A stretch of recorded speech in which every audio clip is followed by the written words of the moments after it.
A community is connections. We're committed to ensuring people stay connected to the services they need. That's why we're participating in the FCC's Affordable Connectivity Program. Go to allophiber.com/ACP to learn more. Bulldogs football on FM 98.1 and 1410 AM and live streaming video at NorthPlattePost.com. Bulldog football brought to you by Shelter Insurance. The Shelter Boys, Pete Bowles and Brent Rogo. Dave's Place and CT Troubleshooters. Another round in River's Edge Golf Course. Premier Toyota. And Sand Hills State Bank. Today's game also brought to you in part by Larry's Glass, the D&N Event Center, Great Plains Health, Great Plains Home Care, Larry's RV, Bill Summers Ford Honda Nissan, and the North Platte Public Schools. Now let's take you out to the field with play-by-play voice of the Dogs, Paxton Gordon, and color analyst Scott Carlson. Good evening, everybody, and welcome here to Scottsbluff. The 0-2 Bulldogs making their way down, well, not down, essentially up into the state to take on the 1-0 Scottsbluff Bearcats. Bulldogs, unfortunately, coming into today again 0-2, lost a close one to Grand Island last Friday, 20-19. Had the lead going into halftime, 13-0 before they fell. This is, of course, as always, the Quick Stop pregame show. Paxton Gordon and my trusted blue-collared, literally, co-host here, Scott Carlson, is here. My man, Scotty, as he coughs up a storm. Oh, man, did I not mute my mic? No, you did. It did. I just wanted to, you just get right as you're about to come in. It's always those radio things, you know. Right as you come in, that's when everything starts to hit the fan. Yeah, a little choked up over here. Great night for great man. I was just gonna say first, I call it over to Scottsbluff. There you go, over. It's over. For some reason, I'm a stickler for we're going down. But I hate it when people say they're going down to South Dakota. Trust me. But yes, Bulldogs 0-2 on the year. They fell to both Papillion La Vista South in week 0, or week 1 essentially for them, and then to Grand Island week 2. Week 2, much cleaner game again, but that third quarter, Scott, has just been the bane of the existence for the Bulldogs. Really had the lead against Grand Island going into the third, up 13-0, but again, they just couldn't seem to have the urgency or the agency to really make plays happen in that third quarter coming out of halftime. Yeah, I'd say, you know what, kind of been one of the storylines of the Bulldogs, with the exception of last year. Last year, obviously, great year for the Dogs, but, they're typically, in a lot of cases, outsized on the line, in the trenches, because they're playing Class A football. There's some big boys, especially when you get out east, and so what that results in is third quarter tiredness, man, and we've seen it, I think, the first 2 games for sure. Hey, your conditioning only gets better as you go, but it's a big thing for the Dogs. You got a lot of guys playing both ways, and when you're playing both ways in the trenches, in my opinion, that's a big deal. Defensive backs, you're running backwards a lot. It's a big deal, man. It's going to wear you down, and so I think that third quarter we're seeing that fatigue. And hopefully that gets, again, cleaned up with more game-time conditioning. Can't really get into game condition until you play games. Well, the Bulldogs are on their third game. Hey, this is the last game before we get a bye week, which I think comes at a great time. Whether they win or lose here today, having a bye week probably right now is kind of like a self-evaluator. Overall, I think will only just do wonders to this Bulldogs squad, because last week they were so close. It had elected to receive the opening kickoff, which is something we don't see. They marched down the field on their 2 drives, scored on both of those, and it looked like it was just going to be smooth sailing that entire game. So it seems like they're starting to put the pieces together, just looking for that final click. And what do you think that final click is? Yeah, well, I tell you what, we've seen some good things, and we've seen some things that are a little bit worrisome. Obviously, I think you got to get that running game going. And I think you got to take advantage of some things that running game opens up for you. Look, if you're having success with Rompley up the middle, obviously we've seen the Dogs work it outside, but I'd like to see a little more craftiness. But obviously the core, what needs to click, is the running game. That's Bulldog football, and you need your line doing their job. obviously Brock Robley. If you give him a little bit of room, he's going to hit the holes hard and he's going to get production. But again, it comes down to the guys in the trenches. It's on them. Comes down to those trenches. Hey, we'll take a break. We come back on the Quick Stop pregame. It's time for our coaches interview, sponsored by Farmers agent Stephen Rhodes with head coach Kurt Altig. When we come back right after this. We're always open right around the corner. Quick Stop. Save money at the pump at Quick Stop with the DinoPay app. DinoPay offers contactless payment using your preferred debit or credit card. The savings add up with 12 cents per gallon and even more on Tuesdays and Thursdays with rollbacks for savings of 15 cents per gallon. Huge savings. The Sinclair DinoPay saving you at the pump. Don't forget Frazzle Gourmet Slushes and For Real Shakes and Smoothies. Gourmet coffee at everyday low prices on your favorite beers. Quick Stop. We all try to prepare for life's what-ifs, but what happens if those uncertainties become a reality? I'm Stephen Rhodes, and as your local Farmers Insurance agent, I'm here for you. I can help you determine the coverage that fits your needs. When you have questions about insurance, turn to me, Stephen Rhodes, with Farmers Insurance. I'm proud to sponsor tonight's game. Go Bulldogs! Find me, Stephen Rhodes, at 102 North Dewey. We are farmers. Bum, ba-dum, bum, bum, bum, bum. With lots of new and pre-owned vehicles, Premier Toyota just south of I-80 in North Platte is ready to help you get into the ride you've been dreaming of, whether you want to buy or lease. Find out for yourself what an enjoyable experience it is to do business with the staff at Premier Toyota. Premier Toyota also offers the Toyota Cares maintenance plans. Test drive a new Toyota today and like them on Facebook for what's new. Let's go places. Premier Toyota in North Platte. Planning a special event, whether it be a wedding, concert, sporting event, convention, or anything else, the D&N Event Center can handle it all. The D&N Event Center is the biggest event center in North Platte. This building is perfectly suited for anything from small gatherings to major events. Rent just one small room or book the entire facility. The choices are endless at the D&N Event Center, your home for exciting events, special moments, and precious memories. Call today to make your reservation at 534-0255. This is the Bulldog Pregame Show from FM 98.1 and 1410 AM. Presented by Quick Stop. Always open right around the corner. Quick Stop.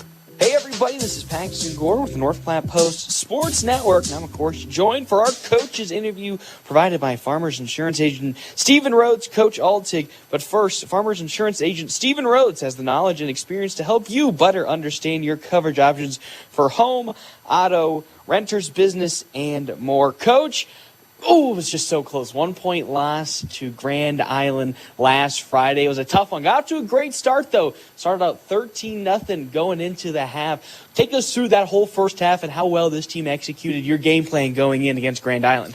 You know, they came out and they did exactly what we thought they were going to do, and we did exactly what we thought we were going to do, and we marched up and down the field and punched the ball in a couple times, played some tough defense. And we were looking really good going into halftime. And then, our job is to make sure they come out and are ready for the second half. And that third quarter kind of got away from us. And that ended up being, the tail of the tape towards the end. You win those games in the fourth quarter, not the first half. So. You talked about they came out and did exactly what you thought they would do. What exactly did you expect Grand Island to do coming out of the starting gates? Well, Grand Island, they're very well coached, and their coach has been there for a long time. We knew they were going to come out with be big and physical on offense, and then their defense, they're going to line up a particular way, and that's how they came out, and we were able to take advantage of that in the first half for sure.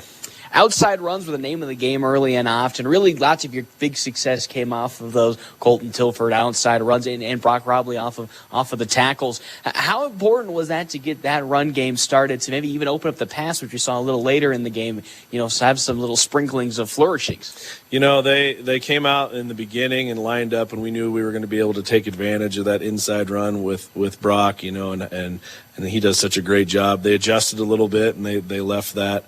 The edges open. We thought maybe they would adjust to it, but we're kind of in the name of the game where we're going to run it till you stop it. So, if you're going to load up stuff on the inside, we're going to come out on the outside, and we got some dynamic guys on the outside that can make some plays. So we really focused on that, particularly in that second half. Talked about third quarter again, second straight week where that third quarter really just been the only bad spot blemish, essentially, if you think about it, on the radar. If you had, again, eggs out those last three, that third quarter, games either would have been winnable or just got gosh darn close. Again, Papillion La Vista South, third quarter really fell apart. Kate talked about at the end of the game that this was over this week. You're going to work on sort of how to get those exited out. What were some of the things that you worked on this week really to help minimize that third quarter, really to just kind of, I'm going to say go away, but come out in the half looking a little better? We talked a lot this week about, with the style of football that's going to be played on Friday, we're throwing football back about 35 years, so possessions are going to be precious and at a premium. So we're going to have to get the most out of it. So in practice this week, we've just focused on, coming out right away, increasing our intensity, getting after it, not having any, bad plays at practice, and, continuing that through practice all this week, and hopefully then that'll show up on Friday as well. Talked about heading on down to Scottsbluff. Nice last long journey of the season, which is good to see, get those first ones out of the way. But kicking it back, God knows, 30 years back to hard-nosed run-style football. Kind of give us a quick little scouting report that you have of Scottsbluff. They're kind of like everyone else we've played. They're big and physical up front. They have an explosive back. They have a dynamic quarterback, and they come out and try to outman you on the edge. And so our job is to fill it up on the inside and scramble to the outside and tackle well. If we would have tackled well in the first week, I think we would have done a little better. We did do much better last week, but we need to even focus more on getting a hat on a hat and being able to bring their ball carriers down. Talking about big physical, again, third straight game where just huge presence in the interior and on the line. How big is that actually for your team to see these types of competition early and often, so later down the line in the season, hey, maybe it doesn't become such a daunting factor to the young guys? That's just kind of the style and the brand of Class A football. Lots of schools have lots of kids, and they can get big 300-pound guys out on the line, and lucky for us, we have some guys with some decent size that are real tough, but are also real hard workers, so we like our matchups. Hey, when we come back, we'll give you our Owls Lock and Safe keys to the game, brought to you by, of course, Owls Lock and Safe from head coach Kurt Altig. Not sure where to find your students' grades? How about events or news about your student's school? Well, at North Platte Public Schools, we have an app for that. Downloading the app is free and easy. Simply visit your app store and search for North Platte School District. Once it's downloaded, you can adjust the settings to meet your needs. Next time you need to know what's on the lunch menu or review the school announcements, remember, we have an app for that. We are NPHS. Come grow with us. Are you in the market for a new or pre-owned car, truck, or SUV? Look no further than Bill Summers Ford Honda Nissan Lincoln for your next vehicle. Look online 24/7 at BillSummers.com. Bill Summers is Western Nebraska's leasing headquarters, and they have aggressive financing to get you into the vehicle you've been dreaming of. Check out all the inventory at BillSummers.com anytime. Bill Summers Ford Honda Nissan Lincoln, where families are our business. Highway 83 and Walker Road in North Platte, and online 24/7 at BillSummers.com. Wake up to breakfast at your North Platte Arby's with a hot and delicious breakfast meal for only $4.99. Then in the afternoon, grab a quick lunch at North Platte Arby's and get their legendary regular roast beef sandwich. Now get two for only $7 and accompany that with a drink, fry, and dessert off their snack menu for a complete meal. Two sandwiches for only $7 makes it an easy choice for your lunch. If you love the mouth-watering roast beef sandwich, stop in today only at your North Platte Arby's. Napa know-how. Anderson & Sons Napa, your locally owned Napa dealer. Anderson & Sons will help you with your yearly maintenance on mowers, trimmers, snow blowers, and other small engines. In the market for new? Choose from the top brands for your mowers, snow blowers, and chainsaws. Get the best for your vehicle with Napa Auto Parts and Tools. Filters, cleaners, belts, brakes, and more. Get the best brands at the best price at Anderson & Sons Napa on the corner of 4th and Cottonwood. Napa know-how. This is the Bulldog pregame show from FM 98.1 and 1410 AM. Presented by Quick Stop. Always open right around the corner. Quick Stop. Hey everybody, it's Paxton Gordon with North Platte Post Sports Update. It's now time for our Owls Lock and Safe keys to the game from head coach Kurt Altig. Owls Lock and Safe, securing North Platte and the surrounding areas for over 50 years. Coach, 0-2 to start this year, taking on Scottsbluff. Hey, they only played one game so far, so you got that advantage. What keys do you have offensively and defense to get your first win on the year and start a little bit of some momentum? Offensively, we're just going to continue to do what we do. Maybe clean up a few penalties and maybe a turnover here, but we're gonna come out and we're gonna pound the ball and whatever they give us, we're gonna take. Defensively, we need to make sure we have hat on a hat and that we rally to the ball and take their ball carrier down. And again, it's going to be a big physical, fast football game. You'd think it'll be real quick. So again, every possession is going to matter. So we're going to have to make sure that we're, focused on the present and take one play at a time and try to maximize our efforts on both offense and defense. Coach, again, thank you so much for stopping on by here for our quick stop pregame. Good luck to you against Scottsbluff coming up, and we'll see you after the game. Thank you very much. Appreciate it. Drive safe. Planning a special event, whether it be a wedding, concert, sporting event, convention, or anything else, the DNN Event Center can handle it all. The DNN Event Center is the biggest event center in North Platte. This building is perfectly suited for anything from small gatherings to major events. Rent just one small room or book the entire facility. The choices are endless at the DNN Event Center, your home for exciting events, special moments, and precious memories. Call today to make your reservation at 534-0255. Whether you're a weekend warrior, youth, or professional athlete, the Great Plains Health Sports Medicine Team has you covered. The team includes orthopedic surgeons, athletic trainers, and other healthcare specialists who spend their time at local high school and college sporting events, ensuring that athletes stay as injury-free as possible. In the event of an injury, the team remains committed to returning athletes to competition as quickly and safely as possible. Contact the Great Plains Health Sports Medicine Team by calling 308-568-7456. It's a stampede. Snorting bulls, piercing horns, and twisting bronco busting action. It's all charging into the Wild West Arena, September 16th and 17th, and you don't want to miss the ride. The Mid-Plains Community College Stampede. The best cowboys and cowgirls in the Great Plains, competing against the best stock the industry has to offer in two frenzied performances. Action begins at 7 p.m. each night. Tickets are $10 at the gate. It's the Mid-Plains Community College Stampede. Let's ride. Family first. My dad used to tell us that all the time. But family first wasn't just something he'd say to us. It was how he lived every day of his life. And it's how I try to live mine too. At Shelter Insurance, our agents are dedicated to helping provide personalized auto, home, and life protection that puts your family first. See me, Pete Foltz, at 501 South Jeffers for a free insurance review.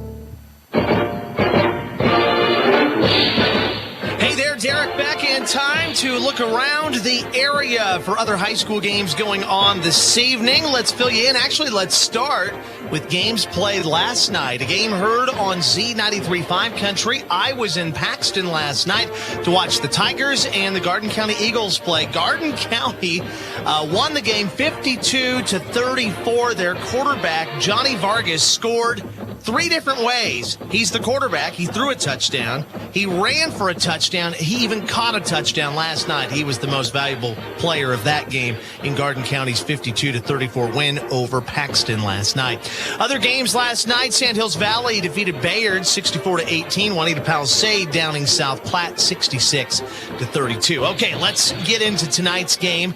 A game on FM 98.1 and 1410 AM, and you can watch the live stream tonight. That game is online at northplattepost.com. You can watch it. North Platte at Scottsbluff. I think this is the fourth or the fifth year in a row these two teams have played. Scottsbluff has kind of handled the series. This should be a good one at Bearcat Stadium in Scottsbluff tonight. No teams in Class B. So let's move ahead to Class C1. Several good games there tonight from the area. Ogallala going to be playing at Broken Bow tonight.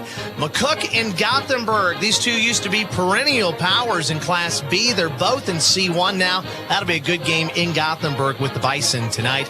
And then also in C1, Cozad versus Central City. Speaking of the Bison, Central City Bison as well tonight. Class C2, just a couple teams from the area. Hershey at Kearney Catholic, and Chase County is at Sidney tonight. And let's move to 8-man ball in Class D1. The top-rated team in the state, North Platte St. Patrick's. They are at Highline this evening. Perkins County hosting DCS, Dundee County Stratton. That game on Z93.5 Country tonight with Matt Goose. You can listen online, z935country.com or northplattepost.com. Also in D1 tonight, Sutherland versus Hemingford. Maxwell versus Bridgeport tonight. Class D2, Medicine Valley taking on Burwell. South Loop is hosting Maywood's Hay Center this evening. Mullen at Twin Loop. And one 6-man game tonight, and that will be Arthur County hosting Cody Kilgore. And believe it or not, there's a game tomorrow, too, in the state. Just one, and it's Sandhills Thedford, and they will be at Hitchcock County tomorrow. I'm Derek Beck. That's your look around the area for games being played tonight, and, well, tomorrow, too, I guess, in this case. More of the Quick Stop pregame show coming your way next.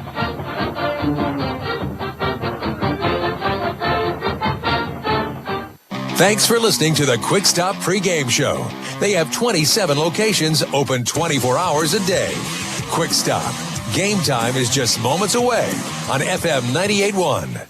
Gosh, I am so hungry, but the game is on. Well, you big lug, get off the couch and get to Dave's Place Pizza and Wings to watch and fill your massive belly. Well, why didn't I think of that? Well, just go to Dave's Place. Dave's Place at 1510 East 4th is the quintessential place to watch the game and fill your belly. Massive or not, pizzas, wings, calzones, and even great meals for the kiddos. Daily specials, too. Call in an order at 532-3922 or order online at davesplacenp.com. DoorDash available, too. It's summertime. It's hot. It's dusty. It's dirty, and your car needs to be washed. So where do you go? JC's Auto Wash, of course. JC's Auto Wash provides the fast and efficient service to keep your car clean. Protect your investment with the original soft cloth wash and hand dry that JC's prides themselves on. And don't forget the Quick Lube. JC's is the fastest oil change in North Platte. JC's Auto Wash on the corner of G and Dewey, North Platte. JC's, count on us. Swift Auto Center. Go Dogs from Swift Auto Center of North Platte as you listen on KWOQ North Platte 1410 AM and FM 98.1. North Platte Post Sports. Welcome back, everybody, to the town of Scottsbluff. Bearcats taking on the Bulldogs here.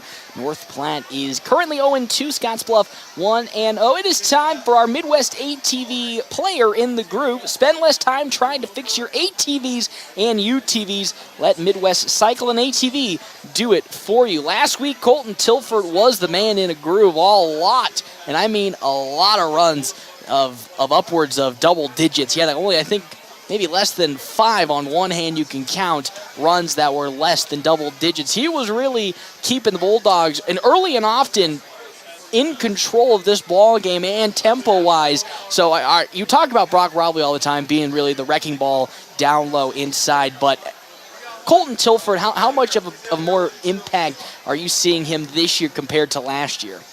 Yeah, well, I don't know that we've seen enough to know that, but we've definitely seen a lot more responsibility on his shoulders, obviously, with losing some key guys back there with him on the outside. And so, a lot more responsibility, I think, for Colton. I think what we've seen of him, he's handled it well. Again, it goes back to what I said in that first segment. You got to establish, I think, that run game up the middle with Brock Robley, and that's going to open up doors for people like Colton Tilford. So let's get to our Double Dips starting lineup in the historic Canteen District. You can find Double Dips Ice Creamery in North Platte. Double Dips offers 24 different flavors of hand-dipped ice cream served in a variety of ways. Double Dips also offers homemade waffle cones, bowls, along with homemade fudge and freshly baked desserts. Plus, they also have the available ice cream trailer for outdoor events. Starting on the side of the Bearcats, under center, Brandon Stoll, quarterback, 180 senior. Then, of course, the big name everybody knows, Sebastian Boyle, running back junior. You'll probably see another year of him tearing up the field out there. Tight end Josiah Mobley, as well as tight end Corbin Gribble. And then also out there in the starting lineup, Tyson Klein, with Jackson Allen also out there. On the offensive line, Michael Thrash, Trey May are the guards. Conrad Sear is a tackle. Max Howell is a guard. And Brock Knutson, 295 senior, sitting at 6'7". That is where he stands. And that is the starting lineup on the side of the Bearcats. On to, of course, your North Platte Bulldogs. Of course, under center, Caden Johnson out there. Caden Johnson sitting out there, quarterback. His third game he's starting here. Colton Tilford at running back alongside, of course, Brock Robley. Hey, you might see Jackson Creel out there or Xavier Albertson there, the backup running backs. Hey, also Hayden Brower. You'll see a lot of him in kind of the weird tight end formation as a motion man. Also out there, you'll be having Harley Yenny on the offensive line, Logan Chitty, Alex Gove, Peyton Dimmitt, and Drake Ferris, as well as Trevor Chrisman and Caleb Kincaid as your tight end. Scott, we are here 2 minutes left to go. We're going to take a real quick break. I know I kind of debated there, you getting ready to say something, but we're going to take... I'm used to it, you sports casters. We're going to take one more break. We come back, we're going to get Scott's final opinions and the kickoff here, FM 98.1, AM 1410, and live streaming, northplattpost.com. Your health is nothing to fool with. That's why when supplies are important, you should trust no one but the best. Great Plains Home Care Equipment features full home care outfits. All of the items you or your loved one will need for rehabilitation, including oxygen and respiratory equipment, whether it's for staying at home or for moving around. Great Plains Home Care Equipment, 600 East Francis Street, Suite 6 in North Platte. Your health is our mission. Great Plains Health. At Allo, we think you deserve the fiber things in life, like binging your favorite TV shows and movies buffer-free, next level, lag-free gaming, and video calls without frozen faces. So say goodbye to lag and buffering and hello to super fast fiber internet with dedicated 24/7 support for total peace of mind. Plus, no hidden fees, no expiration dates, and no contracts, ever. From dependable service to exceptional support, experience the fiber things with Allo. Visit us at allofiber.com/fiberthings. North Platte Post Sports. Post Sports. Post Sports. Welcome back, everybody, here to Scottsbluff. We're just a couple of seconds away from the opening kickoff. Scott Carlson. Bulldogs electing to receive again. Second straight week in a row they won the toss and elected to receive. Are you seeing this as an advantage that they've secretly found, or are you still more skeptical that you're still more on the side of second half you should receive more than receiving in the first half? Yeah, hey, I tell you what, I think the reason you do that is you're confident you can get a score on your first possession, or you think you need to get a score on your first possession. I play Madden that way. I take the ball. If I were coaching, like I said, I think you got to weigh it down. Obviously, Coach Altig, I think, confident that the Dogs can move that ball on the first possession like we saw them do last week against Grand Island. So here we go. Bulldogs electing to receive the kickoff. Again, another game where they're going to be doing that. So we are going to be given that call. Bulldogs out there. So out in the backfield is going to be C.J. Johnson alongside Logan Miles. So those are the two return men on the side of the Bulldogs. Of course, on the side of the Bearcats, kicking on their end should be, get the number here. I have it pulled up, you goober. It should be Blake Morales. Did you just call yourself a goober? Oh, yeah, I do it all the time. That's good. I was thinking hear me. I was thinking that'd be mean to call him a goober. Talon McDonald is will be kicking. If you listen to me in the booth at work, you'd hear me calling myself goober all the time. I hear you calling yourself all kinds. I always wonder if you're talking to me. Here comes McDonald's kick. It's going to be a nice little, well, I wouldn't say a boomer, but a short one. It's going to be fielded out of the gloves of a Bulldog kick returner. And they're going to fall on it finally at a 10-yard line because of that squib, or that kind of, wouldn't say squib kick, but pooch-ish punt. Bulldogs not starting in good field position at the 10. Person who was receiving that kickoff for the side of the Bulldogs Alonso Torres, the sophomore. So young man gets the ball, unfortunately, just out of his hands. Maybe should have let it roll past him into the end zone. But here we go at the 10-yard line now for the Bulldogs. Caden Johnson under center. He's going to hand it off to Robley up the middle, who bowls his way forward. I'll say that's probably a good start for Robley. Maybe get about 5. We will give him about maybe 4 on the carry. As we get ready for this one again from Brock Robley.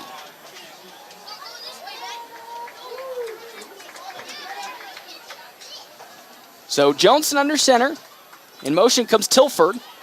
They're going to hand it back off to Robley, but not a clean execution on the handoff from Johnson to Robley. So we're going to say Robley, ooh man, he lost a good chunk of yards on that one, 2 to be exact. Tough start here for the Bulldogs here on that second carry. Now a 3rd and 8 at the 12-yard line. Not looking to get a 3 and out. That would be a detrimental start that they're hoping to avoid. Tilford on the near sideline, as well as Kincaid, who is 2 wide receivers set in motion, comes Tilford. You're going to pitch it out to Tilford. Tilford has some open daylight, bouncing around the outside at the 20. He's at the 30 and pushed out of bounds at around the 31-yard line. It'll be exactly at the 31. So with that, a solid game from Colton Tilford. We'll say about 18. And that'll be enough for a Bulldogs first down. Yeah, there you go. That's what we talked about. Pretty consistent running Brock Robley up the middle. I think Scottsbluff thinking, hey, that's what they've done every time. They're going to do it again. Really collapsed on the middle, and that opened up that far side for Colton. So now starting at the 31, maybe 32-yard line. Under center comes Johnson. Gets the snap. Going to hand it to Robley off the right side, who's bowling his way forward, trying to keep the legs turning. And he'll get to the 35, so a gain of about 3 from Robley. So we'll move there now to 2nd down and about 7. There you go. You're happy. I mean, if you can get 3-4 yards per carry, you're going to be satisfied with that. And that's what you're getting out of Brock so far. So here we go, as pointing towards maybe an offsides call or an encroachment. So they're going to get reset up here. Johnson under center. Robley, of course, right behind him. In motion comes Brower. They're going to keep it to Johnson off the left side. He's going to pull his way forward and gets to about the 40-yard line. So a gain of 5 from Caden Johnson. As we have a Bulldog down on the field in some pain. That's trying to get a number on that one. He's in a lot of pain. That seems to be an offensive lineman. Looks like 56. That's going to be Logan Chitty. In a lot of pain. He's currently on his knees at the moment, holding maybe an ankle. Tough to see at the moment who's up with it. He is laying down on his back and has both his legs extended, so that's a good sign that maybe it's not an ACL tear or any of the ACL structural type damage. But with this, we'll take a quick little injury timeout, and when we come back, we'll give you more information on how Chitty's doing right here, FM 98.1, AM 1410, and live streaming NorthPlattePost.com. NorthPlattePost.com. Why screen for osteoporosis? Osteoporosis is responsible for approximately 2 million broken bones per year. Don't miss the free osteoporosis screening at Great Plains Health. Receive a fracture risk assessment. Learn how to decrease your risk of a fracture. Learn how medications can affect your bones. Visit with Great Plains Health professionals. Saturday, September 17th from 8 a.m. to 12 p.m. in the Great Plains Health Conference Center. Your health is our mission. Great Plains Health. Gosh, I am so hungry, but the game is on. Well, you big lug. North Platte Post Sports. Welcome back here. It is currently 9:48 left to go here. 3rd and 2. Logan Chitty was helped off the field, not under his own power. As that Robley run up the middle is going to get nothing from the Bulldogs. Ouch. Gain of 0, so that's 4th and 2. Chitty looked to have most likely, we would think, something with the knee, as he was putting no pressure on it and really had to be helped off. And they're going to bring out the punt unit on the side of the Bulldogs, so that risk of going for that. Going Paxton. for I'm it. going for it. The risk of that getting a 3-and-out or punting on that first drive when you decided to receive first kind of coming to fruition. It's now 4th down and 1 at the 40, their own 41. Not second-guessing, Coach, just my opinion. Man, you've been getting a 3-4 yard average out of Brock Robley. You needed 1. I'm taking my chances. Corbin Gribble will pick up the ball at around the 20-yard line as Tilford was the one who kicked it. So on now comes the offense on the side of the Bearcats. They'll start at the 20. As I get my stats all pulled up. They're going to start at around, at the 20-yard line, their own 20. So pretty comfortable field position. Sebastian Boyle, the real feature back here on the side of Scottsbluff. They're in the shotgun formation. Shotgun formation here. If you want to watch it and you're only listening, log on, NorthPlattePost.com. Find it under the featured section as well. Skull's going to hand it off to Jose Rodriguez, who's going to the left side, and Rodriguez, well, we'll see. Might have only gotten on that play, only about 2, assumedly. Yeah, 2 on the play. So now here comes 2nd down and 8 at their own 22 with 8:35 left to go here in quarter number 1. Stoll in the shotgun again. Boyle to the left of him. Stoll hands it to Boyle off the right side. Good pressure for the Bulldogs, but he's going to break that tackle. Breaks another tackle, goes Boyle, and he'll fall flat after a gain of about 4. Boyle almost got stopped in the backfield by a Bulldog defender. So now it's going to be 3rd down and about 4. And around. He had the down marker on. Made me second guess myself. It's 3rd down and 4. Maybe, let's see, guessing around, if I had to look at the 27-yard line, my blind eyes with the sun glaring off of it. So 3rd and 4 at the 27. Stoll in the shotgun again with Boyle to the left of it. In motion comes Rodriguez. As Stoll's going to keep it up the middle. Still going. He'll get enough for the 1st down as Kincaid and the plethora of Bulldog defenders and Colton Tilford will be there to bring him down. But that's about 6 yards from Stoll, and that's enough for the 1st down. Yeah, just a nice little lane for Stoll to run through there. Great job by his offensive line of blowing out the line of the Bulldogs. And a nice 6-yard gain for the Bearcats. So 1st down and 10 for the Bearcats. 7:34 left to go at their 33-yard line. Again, shotgun formation. Heavy set off to the right side. Stoll gets a snap. Boyle's going to get it. He's running off to the right. Has some daylight. Run into many of Bulldog jerseys, and they'll bring him down after another gain of about 4 from Boyle. He's still going as finally they'll mark him down. I'm still going to stick with 4 yards. Kind of seeing the same thing we saw last week with Grand Island is Sebastian Boyle, a strong running back. You can't tackle him up high. You saw that 3 Bulldogs met him, but they all 3 were up high on him. Sebastian's going to win that battle more often than not. You got to get low on a back like Sebastian Boyle. 2nd and 4 now after the gain of 6. Again, this still power set in the shotgun. Bunches to the right side, Boyle to the left. Stull's going to look back. The pass. Open man down the middle of the field, and that's going to be caught. Corbin Gribble is brought down at around the 27-yard line. Was left wide open in the secondary was Gribble, and Stoll on his first pass going to pick up a big chunk of yardage on that one. Boy, somebody lost their assignment on that one as he was standing there. It was the arms waving, backyard football right there for the Bearcats. Dogs got to play tougher in the defense back. Now in Bulldog territory come the Bearcats, now shifting formation to the other side. Stoll going to hand it off to Boyle. Boyle off the left side, up the middle, and is brought down after a good low tackle. Trying to see who's the first Bulldog there. That one's going to be Colton Tilford. Following the run from Boyle. Good solid gain of 4. 2nd down and 6 with 5:59 left to go here, quarter number 1. Ball on the Bulldogs' 25-yard line. Bunch formation to the right.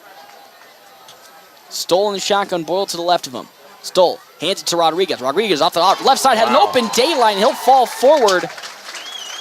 With that, he might get close to the 1st down yard line from Rodriguez. Be about a yard short. Going to be close, so pickup of 5. There's your speed back right there, Rodriguez. Man, he blew through that hole before I even had a chance to see him.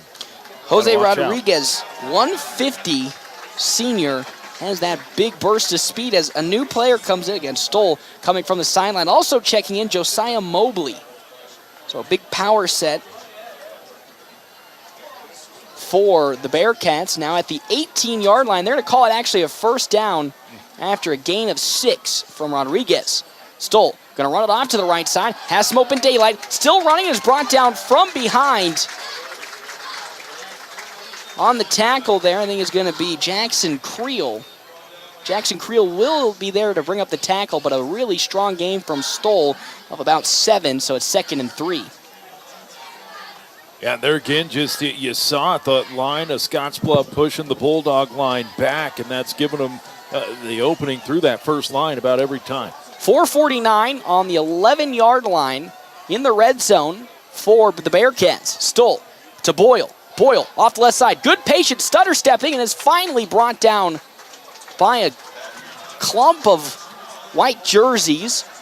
So another good, solid, good patient run from Boyle as he'll get down to the 5-yard line, a pickup of 6 on the play. So it's 1st and goal now on the 5 with 4:30 left to go here in quarter number 1.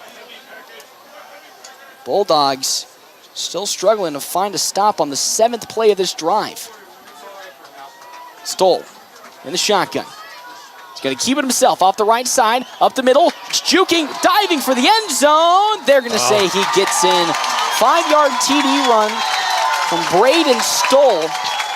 And with that, on the 8th play, Bearcats will get in, and now they take the lead 6-0 pending the extra point coming in on the side of McDonald. it was a 8-play, 80-yard drive, resulting in a good field goal, so it's 7-0.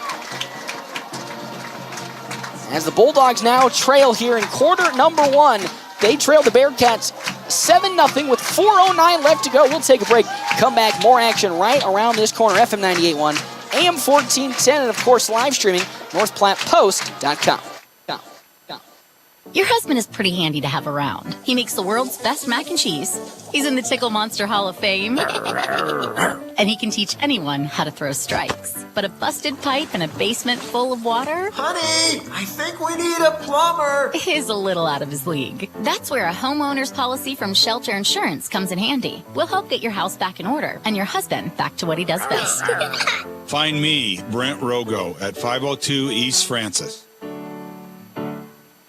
Linden Regency at 700 West Phillip is an independent living community offering spacious 1- and 2-bedroom apartments with full kitchens and generous closet space. Enjoy a safe and secure environment with an emergency call system, housekeeping services, laundry facilities, homemade meals, and North Platte Post Sports. Welcome back to Bearcat Stadium as on comes Talon McDonald to kick. Deep to return, of course, C.J. Johnson and Logan Miles. McDonald hitting a little bit short last time out, but the Bearcats lead, though, 7-0 with 4:09 left to go. That's going to be picked up by Johnson. He's going to run off to the right side at the 20. Stutter stepping, cutting back upfield. Still going to be running and brought down at around the 26-yard line here. Second offensive possession for the Bulldogs. Coming in on this try. See if they can do some more key adjustments you want to make early on for the Bulldogs here, Scott. Yeah, I tell you what, we saw some good things. Saw Brock Robley moving the ball. Saw some nice runs from Colton Tilford. But I tell you what, those Scottsbluff defense has done their homework. I think the Dogs going to have to mix it up just a little bit here. Catch the Bearcats off guard. 4:02 left to go in quarter number 1. Ball on their own 26-yard line. In motion comes a man, Jonason. Going to hand it up the middle. That's Robley who's rumbling. The ball comes out. Robley fumbles the football. There are flags on the play, but they're going to clear recovery on the side of the Bearcats. Might have a face mask. So it's going to be interesting what this call is. If it goes against the Bulldogs, that's a turnover. But if it's a face mask, as Scott alluded to, this will be staying with the Bulldogs. It was an illegal blow to the head. Illegal blow to the head, so that's why the ball came out. Robley did kind of make a gesture towards his head as he was on the ground, either in frustration or maybe felt something, as out comes a member of the defense for the Bearcats. Outwards comes Michael Thrash. But leading with the helmet, 15. That's huge. And that's one of these recent penalties that have really been coming to light at this types of level. You're not allowed to lead with the crown of your helmet. Not only does that hurt yourself, but that causes a lot of concussion issues and is quite dangerous. So now after that, the Bulldogs gifted a generous play. Will now be at the 47-yard line in their own territory. Johnson pitches it out. That one's going to be Hauer. Hauer running towards the 50 and the 40. He's brought down towards the 42, but the ball comes out again. Brower. That's that's going to be picked up by the Bulldogs. Lucky again. Brower had the ball in his hands. His first actual carry of the year. Well, actually maybe his second from Brower. And that one's going to fall with the Bulldogs. Wow. 2 lucky breaks for the Bulldogs. Obviously, the penalty may or may not have been what resulted in the fumble from Brock Robley, but that ball that's just not taking care of the ball to the finish. Got to protect the rock, baby. 15 yards from Brower, so now it's first down at the 47-yard line. Johnson going to pitch out to Tilford's got some open daylight at the 40, trying to break Rodriguez's tackle, does so, and is brought down at around the 35-yard line of Bearcat territory.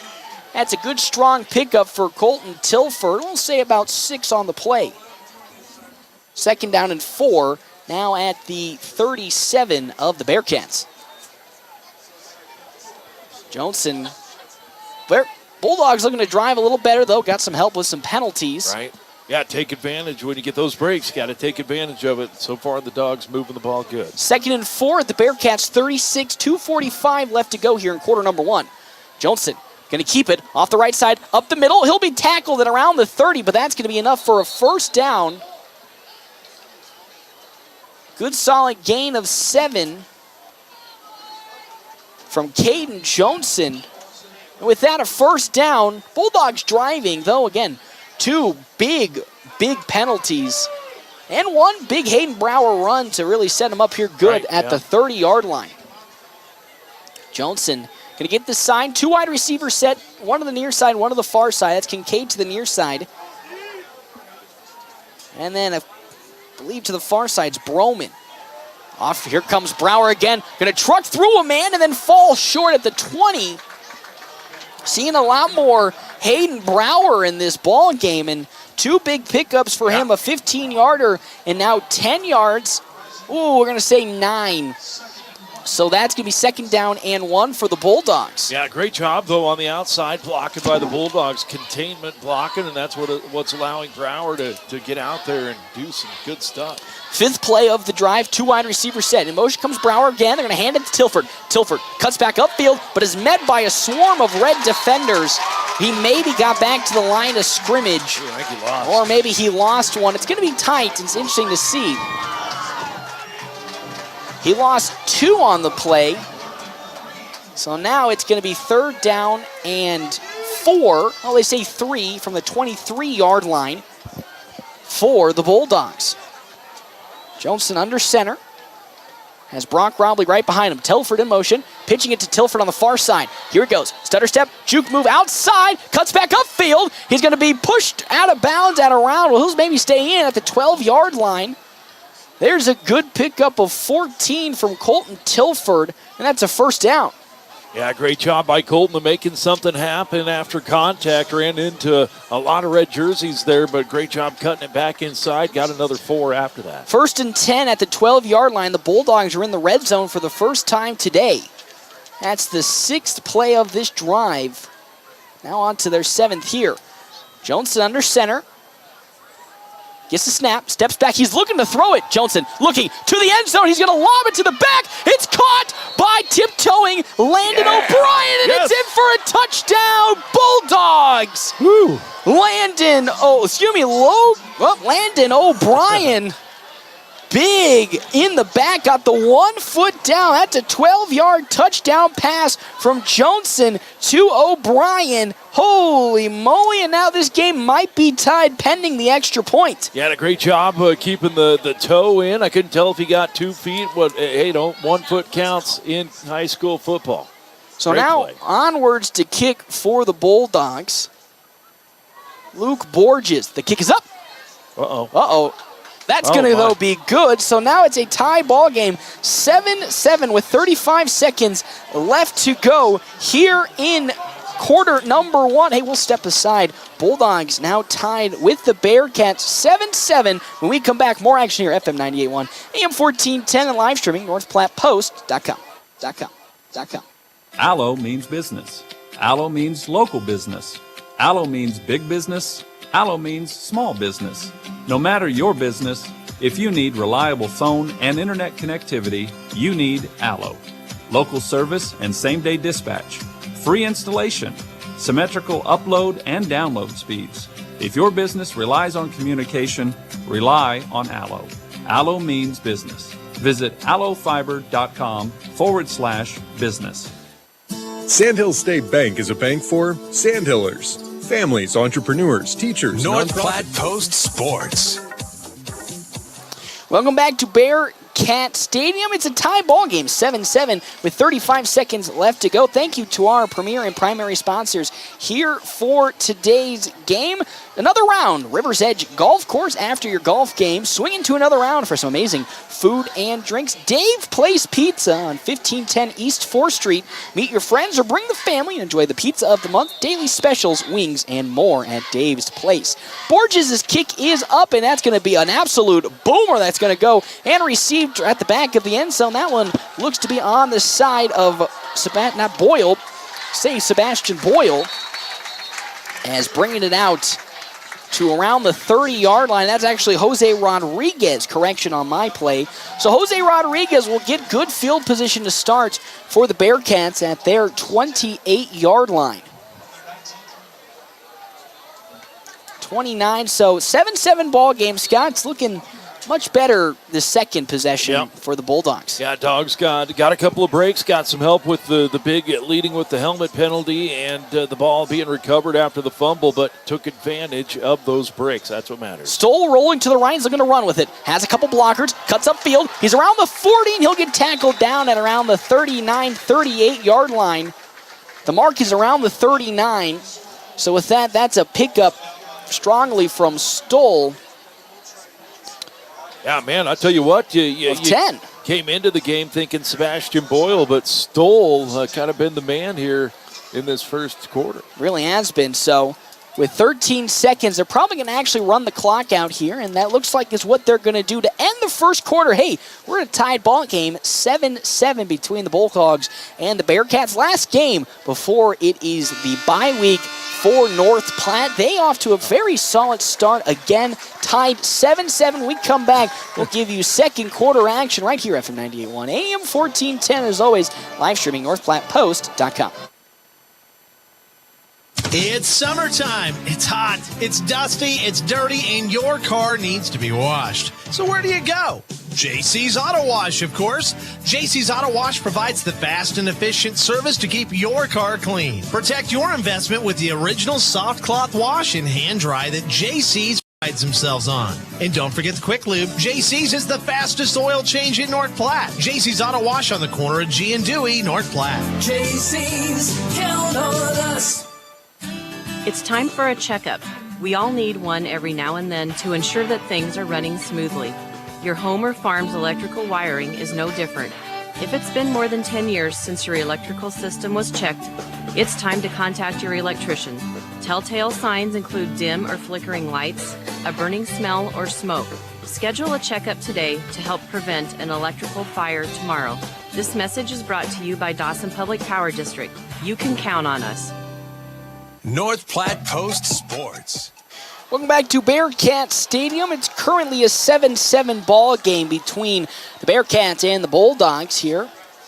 Bulldogs looking for their first victory on the year. Stoll stepping back, looking to pass. He's going down the right sideline, and it's going to be knocked incomplete. Wow. Intended receiver on that one. Trying to find, I believe that was Jackson Allen. Number 0. That's number 8, Carter Racing. That's an 8. I know, it looks like a 0. There was Colton Tilford. There'd be a 0. Colton Tilford on the defense. Second down and 10 at the Bearcats' 40-yard line. Shotgun formation. Boyle to the left of Stoll.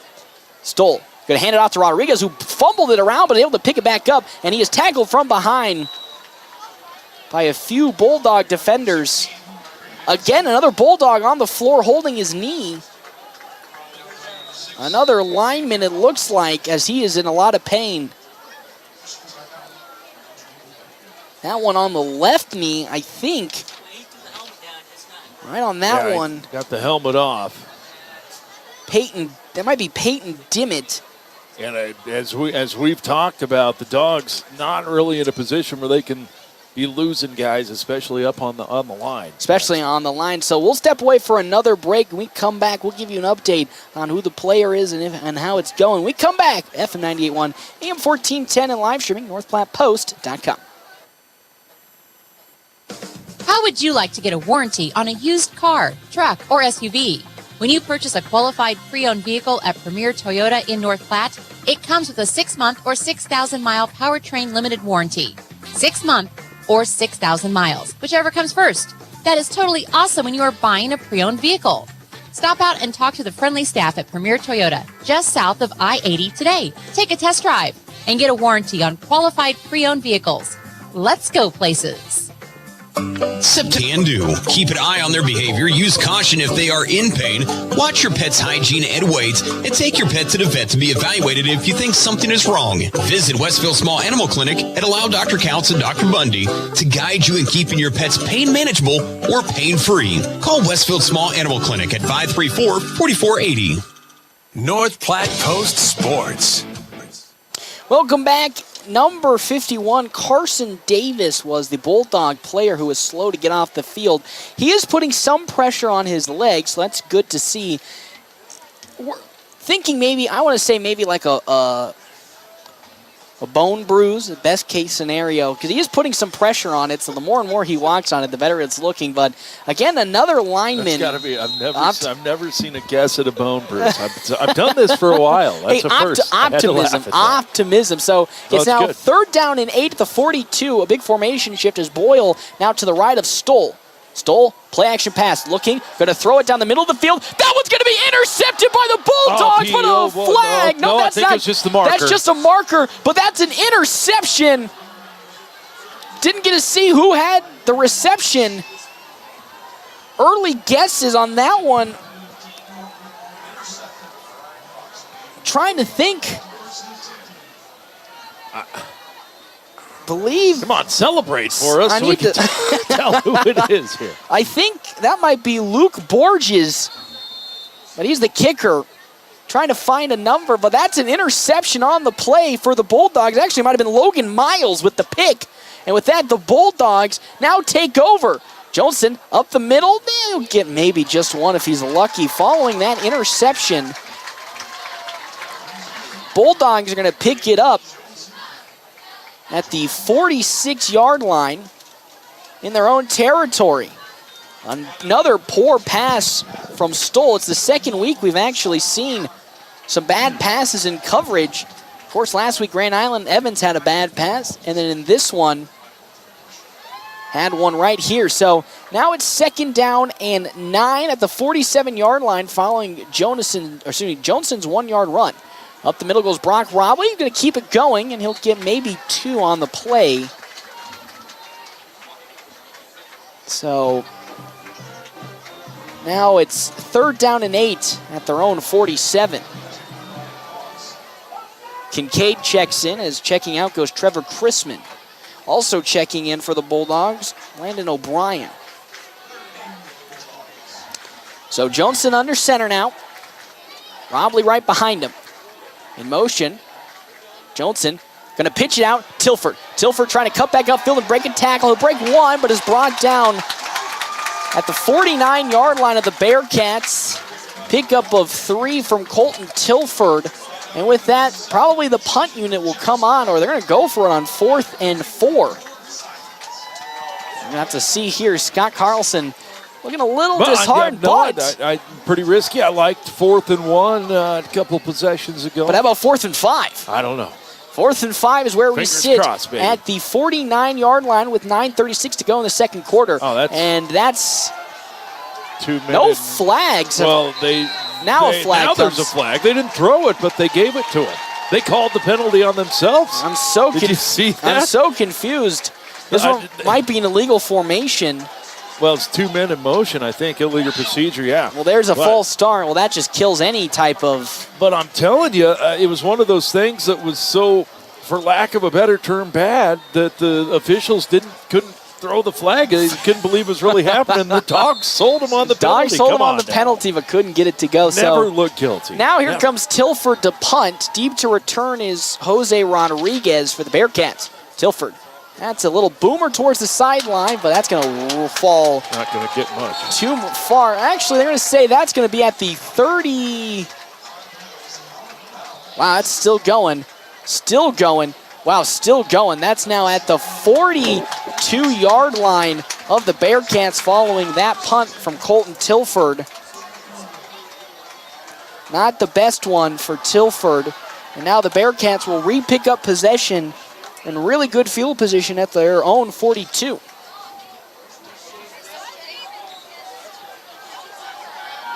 $9:23 left to go here in quarter number 2. Bulldogs tie with the Bearcats 7-7.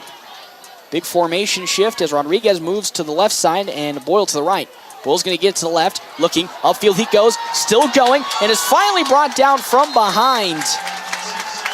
On the tackle, Chance Hauser. Well, that's a good pickup for Sebastian Boyle. I believe they're going to give him 8 on the play. Not a good spot. I would have gave him almost closer to the first down, but I think it's just short. They're going to give it 2nd and 1. We're going to say closer to 2nd and 2. So 8-yard pickup from Sebastian Boyle, but pretty easily executable for the Bearcats. They get some good blocking up front. Another big formation shift to the opposite side. Stoll snaps it. He's going to hand it off to Boyle. Boyle to the left, up the middle, shakes a defender, and is finally going to be pushed out of bounds by 2 Bulldog defenders, Colton Tilford as well as Trevor Chrisman. It's going to be really close to the first down marker. Not to see where the spot is. Man, another bad spot. They're going to say he just got back to the line of scrimmage. I would have said he got one at least. About maybe a millimeter from the first down marker. So now it's 3rd down and 1 again at the 49-yard line of the Bearcats. Excuse me, the Bulldogs now. Stoll hikes it off towards the right side. He's going to get upwards and enough for the first down. A big hit laid down on the far side of the field. As there to make and induce that blow. That's going to be Jaden Dowsey. I believe, actually, Dowsey, yeah, that was a correction. That might try to see who it is in that backfield way out there. Don't have a number from where our position is, but still enough for the first down following the Stoll 4-yard gain. Excuse me, 3-yard gain. Stoll hands it off to Rodriguez off the left side. He's going to cut back upfield. He's going to cut almost back outside, spinning, and is brought down from behind. Jackson Creel there on the stop. But Rodriguez, the shifty wide receiver, going to get good gain of 7. Now 2nd and 2, the Bulldogs 38. 7:37 now left to go here.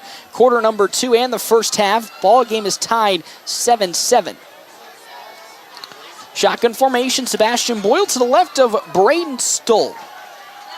Another big formation shift to the opposite side, so Boyle now to the right of Stoll.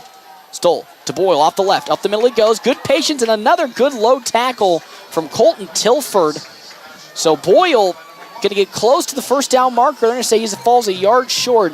A gain of 2 on the play, 3rd and 1. Yeah, you're right, though. Great job by Colton Tilford getting down low and not letting him move those feet to juke around. A great play.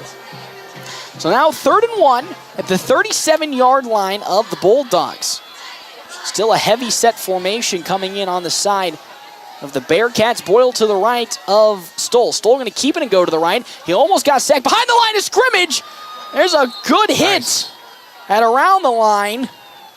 I believe the big hit by Brock Robley, and he's going to lose not just one, he's going to lose 3. So now it's going to be 4th down and 3 following the loss of 2. So now with 6:21, a big decision from the Bearcats. They're going. Big task here for the Bulldogs, though. Got good penetration. Brock Robley from his linebacker position able to inflict some damage with that hit on Stoll. So now play clock at 6:01. 5:59. Like cozy little booth here, Paxton. We're going to see a timeout. So they're going to be winding the clock down. So here comes a big decision on the side of the Bearcats. 4th and 3. The Bulldogs were going to go for it on 4th and 5. Didn't go for it on 4th and 1, did the Bulldogs. So now do you like the Bearcats going for it here at 4th and 3? Yeah, I think you go for it, man. You've been getting good production out of Sebastian Boyle and your quarterback, so I'm pretty comfortable that I can look to either one of those guys to get me 3 yards. 3 yards is the mark, and that's sometimes can be a big 3, specifically when it's 4th down.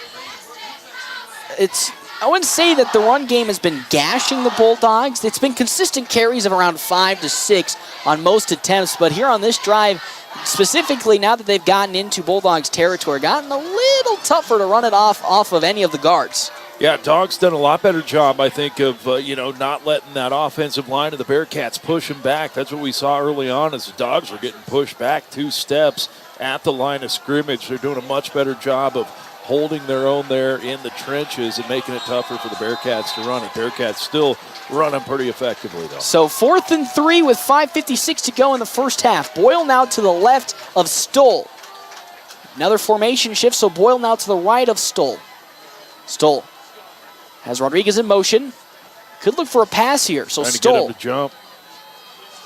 Yeah, this is good patience from the Bulldogs. Will the Bearcats blow another timeout, or are they going to take a delay of game penalty? Well, he doesn't have his mouthpiece in, so that when I was playing, that was always a pretty good sign he's trying to draw us offside. So they take the delay of game. That's true. Good point. Yeah. So that's the delay of game penalty, so they'll move back 5 to give their punter another couple of good yards. Christian Padilla looks to be the punter. He will take it from the 43-yard line of the Bulldogs. So looking to pin him deep. As deep to return, I believe is Colton Tilford deep to return for North Platte. 5:56 left to go here in the first half. There goes the snap. Padilla gets a low one, but he's going to get it off. Good kick. Wobbling towards out of bounds, and it's going to fall out of bounds at the 22-yard line. So with 5:50 left to go, Scott, Bulldogs drove efficiently last time with the help of some penalties. Might I add, some very big penalties. Right. Was that maybe that drive an anomaly in terms of the ultimate coverage, or do you think maybe they might have found something on that possession? Well, you know what? It doesn't have to be pretty, Paxton. It just has to get you to the end of the game. And the Dogs, not a pretty drive. That last one, by any means, like you said, got a couple big breaks, but also some confidence builders, so hopefully they can use that here. So now here we go. In motion comes Brower. Hand off to Robley. Off the left side, he'll plow forward for maybe 1 or 2. So to start this drive off, Brock Robley forward for 2 yards. Bulldogs starting at the 23-yard line in their own zone. 5:29 left to go. Johnson under center. Robley right behind him. In motion comes Brower, but they're going to keep it to Johnson, who pitches it to Tilford on the near sideline. Cuts upfield at the 30. He's at the 40. Open daylight. 51 man to beat. Cuts back upfield to 40. He's at the 35 and is brought down at around the 38-yard line, deep inside Bearcats territory. Colton Tilford with a good outside block. I believe that one was laid on by Landon O'Brien, and now it's first down and 10 at the 38, maybe even 34-yard line of the Bearcats. Big pickup from Colton Tilford. Yeah, great job by Johnson selling it to Robley up the middle, making that defense bite, and that's what gave Colton Tilford that huge opening on the outside. 28-yard run from Tilford. Robley now right behind Johnson, far out to the far side, O'Brien. Johnson looking back to pass, going to throw it into the flat, and it's going to be tipped, but falling flat. A dangerous pass from Johnson. That one was quite scary. He was 1 for 1 with the touchdown up to that point. Now 1 for 2 for 12 yards. Trevor Chrisman, the intended receiver for the Bulldogs. Again, a little bit of passing being ejected into this offense. Was successful the first time with the touchdown to O'Brien. That time incomplete. So clock stops for 43 with 2:10 left. Excuse me, 2nd and 10 on the 33-yard line of the Bearcats. Johnson under center. Motion comes Brower. Going to hand it off to, Johnson's going to keep it off the left side and is brought down from behind. He had some good daylight ahead of him if he was able to cut it back upfield, but was tackled from behind. So Caden Johnson on that will get 6. Now it's 3rd and 4 at the Bearcats' 27-yard line. Clock still ticking now under 4:30.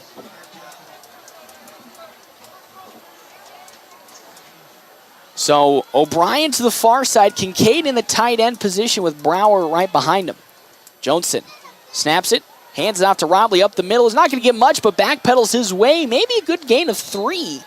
Making it 4th and 1. Going to be seeing what the marking is. Not a very explosive game from Brock Robley so far.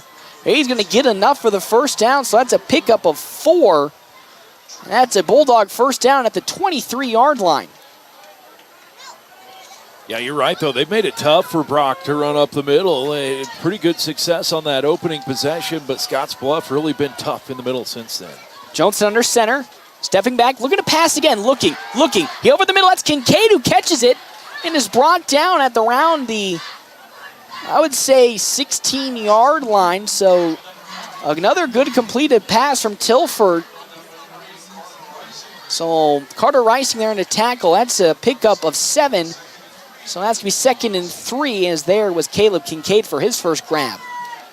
2nd and 3, now inside the red zone, the 16-yard line. As officials are thinking about a timeout has been called, but they're waiting on something. Oh, Chu is being tied, so now we're going to get the play back underway. Johnson under center. In motion comes Brower.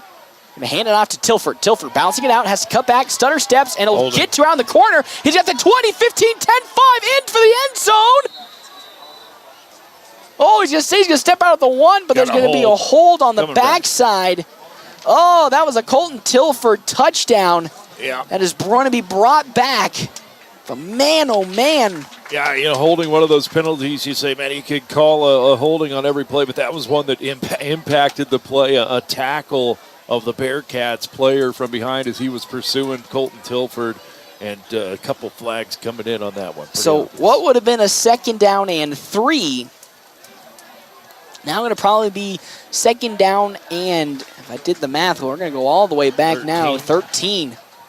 That's a big blow. So now, 2nd and 13 at the 26-yard line of the Bearcats. Johnson looking towards sideline now, under 3 minutes left to go here in the first half, Johnson snaps it, going to keep it himself, cuts back, and will get mobbed by a couple.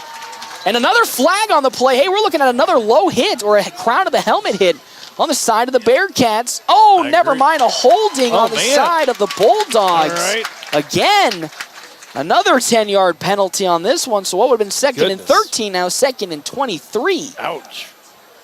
It looked like somebody was leading with the crown of the helmet down in the trenches, but they're going to call it a hold on the Bulldogs. I thought we were going to see another one of those 15-yard penalties on the Bearcats, but not so. Got the hold. Not so much. So now another big blow, back-to-back penalties for the Bulldogs. As That's just killer. Doing so well in terms of the penalty department this game, but back-to-back penalties sure do hope their chances here now outside at the 36-yard line. Here comes Johnson, stepping back, looking to pass, looking, checking it down, picked up by Brower. Brower going to be snuffed out of bounds after the big hit being laid down, that one by Jace Wilkinson. So Brower going to pick it up. Another good completion, 3 for 4. So that one now getting to the 29-yard line. A pickup of 7 to Hayden Brower. So now it's 3rd and 16 at the Bulldogs' 30-yard line. Gonna need some trickery on this one to get something going. Again, Colton Tilford on the far side of the field. Gonna be running to the near side, which is pretty close on the right hash. Johnson gets the snap, stepping back. He's actually gonna throw it. Looking. He's trying to spin out of a tackle and brought down from behind for the sack. Christian Jimenez was there on the sack.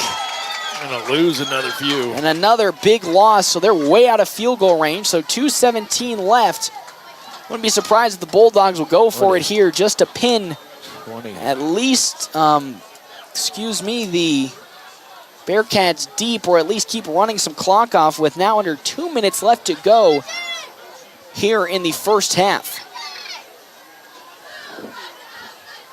Costly penalties and then a big-time sack, leading to some more, I want to say some black eyes on this drive for the Bulldogs offensively. Yeah, man, couple big penalties. One that cost you the ball on the 1 yard line, arguably. I'm not sure the Bearcat would have got to Colton, but that was a big penalty. So we'll step away and take a real quick break. We come back, more action here, FM 98.1, AM 1410, and live streaming, NorthPlattePost.com. CT Computer Services of North Platte on the corner of Phillip and Willow offers Tune-Up Tuesdays. So, if your computer is running slow, it probably needs a tune-up. Take it to CT Computer Services. The everyday basic tune-up price is only $50, and you can save more on Tune-Up Tuesdays. CT Computer Services of North Platte sells both new and refurbished desktops and laptops. See your IT guys at 905 South Willow or give them a call at 534-3628. Experience is something many can claim, but few can live up to. Larry's Glass has decades of experience, from small window jobs to large industrial businesses. Larry's has the right experience to get the work. Start your day with gourmet. Welcome back here. It is going a deep pass into the end zone. It's caught for a touchdown. Caden Johnson into the end zone for a touchdown. That's Colton Tilford. Baby. Holy moly on the trickery. 30-yard bomb from Caden Johnson. 4 for 6, and that's a big play for the Bulldogs, leading in a touchdown. That's what Holy you call cow. In the breadbasket. Hit him in stride. He didn't even have to stutter step at all. Perfect play by Johnson right there. Coming out of the break, Johnson surprising all of us with a big streak down the middle for a touchdown. The kick is now up, and it is good. The Bulldogs now lead with 1:35 left to go here in the first half, 14-7. We saw it kind of in warm-ups. We even saw it on the last touchdown from Landon O'Brien, that kind of streak straight up the seam. Throw the ball. Worked Coach, again. throw the ball. We talked all season how Johnson, just when it came to those deep passes, just kind of needed to tone back the arm a little bit. He was overthrowing receivers, which is always a good sign because you know that he's got the arm to do so. And coach said, "Hey, why not take a shot?" Well, 1:35 left to go here in first half. Just take a risk, and that risk actually paid off for a big touchdown. Well, I think one of the other problems when you're not seeing your quarterback throw the football until the third quarter, halfway through the third quarter, that's tough for your quarterback and your receivers to have any kind of chemistry together at that point. So I like throwing the ball earlier, man. Johnson, Tony can throw the ball, and I need to say, I've been here a while. I've seen a few Jonasons go through here, but I'm saying it's Johnson from the man himself. So we're going to retrain North Platte, Mr. Johnson is the name. If right you're listening to American Legion Baseball over the summer, you've already been retrained yourself. Now to the wider population, Caden Johnson with the big touchdown pass to Colton Tilford as Borges' kick, an absolute boomer picked up by Rodriguez, who will step into the end zone, so that'll be a touchback. Again, Rodriguez, the scary speed threat on the side of the Bearcats, but stepping back into the end zone, that's a touchback, and now start this drive at the 20-yard line. So starting at their own 23 were the Bulldogs, an 8-play drive. Do the quick math here. That is 86 yards. Nope, that is 76 yards. I'll take your word. I would have gone with 83 and said you're right. 8-play, 76-yard drive for the Bulldogs, resulting in a touchdown pass. As now at the 20-yard line come the Bearcats. With 1:35 left to go here in the half. Stoll going to shift the offense around. Boyle now to the right of Stoll. Steps back. He's going to hand it to Boyle. Boyle with some patience, cuts back upfield, but is brought down by a good swarm tackle of blue helmets. So Boyle not going to get much on this carry. Couple. Maybe even a couple. We'll say, I think, 2. And they're going to give him just actually 1. Well, they say 2, excuse me. There's 2nd and 8 now. Now under 1:10 left to go on the side of the Bearcats, who look to drive and get a score. Stoll steps back, looking to pass in the play action, steps up in the pocket, stepping now to the right, rolling, throwing, and that's going to be caught by his receiver. But a good form tackle inbounds. That's Josiah Mobley for his first catch. Mobley going to pick up, I believe, on that one. North Platte actually taking a timeout here. Won that ball back. Throw the ball. They know they can throw it now, Paxton. 3rd down and 5 after the pickup of 3 to Mobley from Stoll. I have to stand up here. I don't know. So here we go. Another, Coach Kurt Altig taking some chances here. Yeah. Again, you have 2 timeouts. You're leading by 7. 54 seconds left to go here in the half. Yeah, but I'll tell you, these moves. Your man, Brock Robley, not having a bad game by any stretch, getting a few yards, but they made it tough for him to run. I think Coach had to open it up a little bit and say, hey, all right, you're going to stack the box. We're going to make your defensive back work. And we've seen a couple occasions where the Dogs have had a step or 2 on them. And now because of that might open up the inside runs for Brock Robley here in the second half. So with 54 seconds, a 3rd down and 4. Here's a big 3rd down potential stop in line for the Bulldogs here. Stoll in the shotgun with Boyle, of course, to the left of him as always. Stoll steps back, rolling out to the right on the designated keeper. Stutter steps, cuts back upfield, but is tackled out of bounds even. There's a good stop on the far sideline. I believe that might be Logan Miles on the stop. And they're bringing the punt unit on now. I think you got to. 3 and out here on the side of the Bearcats. So another opportunity for North Platte to get something going. 1 timeout and 49 seconds left to play with. Tilford back to return with Padilla on the punt. As the earlier interception, for correction, Ryan Fox getting that 2nd interception for Ryan Fox in his 2nd week interception as well. 2 back-to-back. Padilla will punt that, almost blocked. That's a wobbler, and it's going to fall short and bounce out of bounds at the 48-yard line.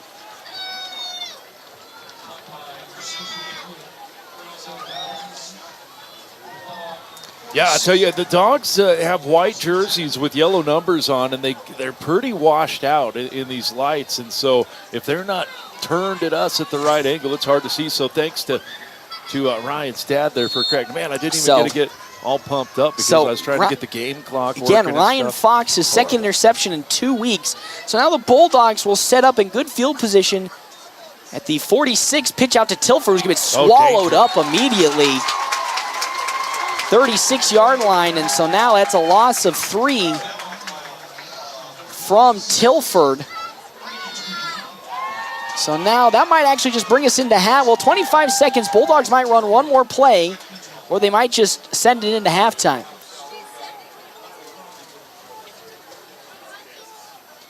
Telling you guys throwing all this technology at the old guy, man. It's challenging. He's doing a good job. 10 seconds, 9 seconds, and that looks like it'll do it here for the first half for the Bulldogs. Hey, they come now in the halftime where they won't be receiving the second half kick, but go in leading 14-7. I think that was a strong first half. Offensively, yeah, they only get 14 points on the board, but I think the offense looked very good, again, with the help of some big penalties. Yeah, got a little help, got some breaks, but like we said, what matters is that you take advantage of those breaks when you're giving them, and Dogs did that. They stayed true to their game and then opened up the playbook a little bit at the end when it mattered, so... yeah, man, good stuff, I thought, from the Bulldogs. That end of the half is a timeout brought to you by Kevin McGann and the Fortify Group. You can check out Kevin McGann and the Fortify Group at his new location, 621 South Dewey, Suite B. We'll head into halftime now with your quick stop halftime around the corner. Bulldogs at the moment leading the Bearcats 14-7. Start your day with gourmet coffee with Quick Stop's 100% Arabica house blend and Quick Stop's Seattle Buzz coffees. Quick Stop Rewards offering exclusive discounts and fuel rollbacks. Savings up to 15 cents per gallon with Sinclair Dino Pay using your debit or credit card. Quick Stop can refresh with Frazzle gourmet slushes and for real shakes and smoothies. Or customize your favorite fountain drink with flavor shots and everyday low prices on your favorite beers. Always open right around the corner. Quick Stop. Sandhill State Bank is a bank for Sandhillers. Families, entrepreneurs, teachers, nonprofits, farmers, nurses, contractors, ranchers, stylists, artists, retailers, professionals, outfitters, restaurateurs, mechanics. It takes all of us to make the Sandhills prosper, and Sandhill State Bank is here to help. Open an account today at sandhillstate.com/open or visit one of our 10 locations across the Sandhills to start growing the Sandhills together. Sandhill State Bank, member FDIC. CT Computer Services of North Platte on the corner of Phillip and Willow offers Tune-Up Tuesdays. So, if your computer is running slow, it probably needs a tune-up. Take it to CT Computer Services. The everyday basic tune-up price is only $50, and you can save more on Tune-Up Tuesdays. CT Computer Services of North Platte sells both new and refurbished desktops and laptops. See your IT guys at 905 South Willow or give them a call at 534-3628. Larry's Glass would like to thank all of their valuable customers over the years for voting them #1 in glass replacement. Larry's Glass is a full-service glass company from car windows and storefronts to custom-cut glass, mirrors, and more. If you need glass, Larry's Glass has you covered. They take pride in their work with professional installation and satisfaction guaranteed. Thank you for your patronage over the years and for voting them #1 in glass replacement. Larry's Glass on the corner of 5th and Vine, where they do glass and so much more. Swift Auto Center. This is Joe from Swift Auto Center in North Platte. The Dogs play here. KWQ North Platte, 1410 AM and FM 98.1. North Platte Post Sports. Welcome back. It is our quick stop halftime show. It is time to get on. Oh, I gotta flip to my. This is what happens when you forget your masking tape in the game. You gotta flip stuff on over. The halftime stats provided by 308 Uplifters and Line-X. 308 Uplifters and Line-X of North Platte. That's a tongue twister there. Offering spray and bed liners and a full line of accessories, floor mats, mud flaps, coolers, and more. Let's start off early here. Quick. 3 and out for the Bulldogs in their opening possession. Didn't get any points to come across. And then, gosh darn it, Bearcats on the board first with a 5-yard touchdown run provided by Boyle. And they were up 7-0 at that point. Then Bulldogs answered back thanks to many penalties on the side of the Bearcats on a Landon O'Brien 12-yard touchdown reception. Tied the game at 7-7. And then on the next possession for the Bearcats, boom, a Ryan Fox interception put the Bulldogs in an opportunity to convert on a turnover. Oh, they couldn't. They had to punt in that situation on a 3 and out. Then on the next side, an 8-play drive ended in a punt for the Bearcats. Bulldogs got it back. They got pretty deep inside the territory of the Bearcats, then had to back it up following some costly penalties. And then on a big 4th down and 20, how about Kurt Altig putting in a heater? 30-yard touchdown throw from Caden Johnson to Colton Tilford. Put the Bulldogs up 14-7, then a punt on the side of the Bearcats in their next possession. And that's where we sit at the moment, 14-7, a lead for the Bulldogs. Scott Carlson, my man, how you feel? Hey, man. How you feeling at the moment? Band. I know. How you feeling at the moment for the Bulldogs? They head into halftime. Yeah, feeling pretty good. Hey, they needed a few breaks in that first half, but again, took advantage of those breaks. Saw some adaptiveness out of the Bulldogs, which was good to see. It was tough for Brock Robley up the middle. That opened up some outside runs for Colton Tilford. And then obviously, as we saw at the end of the half there, some nice passes from Johnson. Johnson, that's right, not Jonathan. Johnson with it. Yeah. So I'm feeling good about him. I'm feeling good about a lot. There's a nice, cool breeze coming in. And Scott's living the dream right now. Tell you what, man. Scott's living the dream. You could ask for anything more. So the Bulldogs are at the moment just on fire, I think, in terms of their offense. Looking much better. Penalties have been cut down to 2, but 2 costly ones that kind of were negated, though, by that touchdown pass, so not have to worry too much about it. Yeah, I think they needed to get some confidence after that opening drive. That opening drive was kind of a slap in the face for the Bulldogs, I think, and so they needed that confidence back. I think that penalty, the alternative result of that play was a turnover on a fumble. So I think that gave the Dogs kind of a boost that they needed to get that confidence. And then, when you're throwing the football successfully, that's a good way to get the momentum on your side right there. Big plays. Big plays. So you now. Hello, I'm the play-by-play. I graduated the journalism degree. Can you believe that? Yeah. So we now have a situation. Bulldogs lead again at the half for the second straight week, 14-7, winning the turnover battle going into the half, up 1. Yep. Can they convert? Man, I tell you what, we got to check that conditioning. As we said in the pregame show, the question for the Dogs has been that stamina in the third quarter because they're not very deep. Let's be honest. They got a lot of guys playing both sides of the football. But a cooler evening. I think size is matched up pretty well for the Bulldogs against the Bearcats on the other side. And so I'm feeling confident that we're going to come in here with some good energy for the Bulldogs. Good energy. So we'll take another break here on the Quick Stop, halftime show presented by, of course, Quick Stop. We come back, we'll give you some more stats and some more game breakdown right here, FM 98.1, AM 1410, and live streaming, NorthPlattePost.com. Experience is something many can claim, but few can live up to. Larry's Glass has decades of experience, from small window jobs to large industrial businesses. Larry's has the right experience to get the work completed and looking incredible the first time. No more rookies looking at your window and trying to figure out if it's glass or if it's plastic. Larry's Glass has the knowledge, expertise, and experience to handle every type of glass situation. Others say they have it, only Larry's can claim it. Experience. Find it at Larry's Glass in North Platte.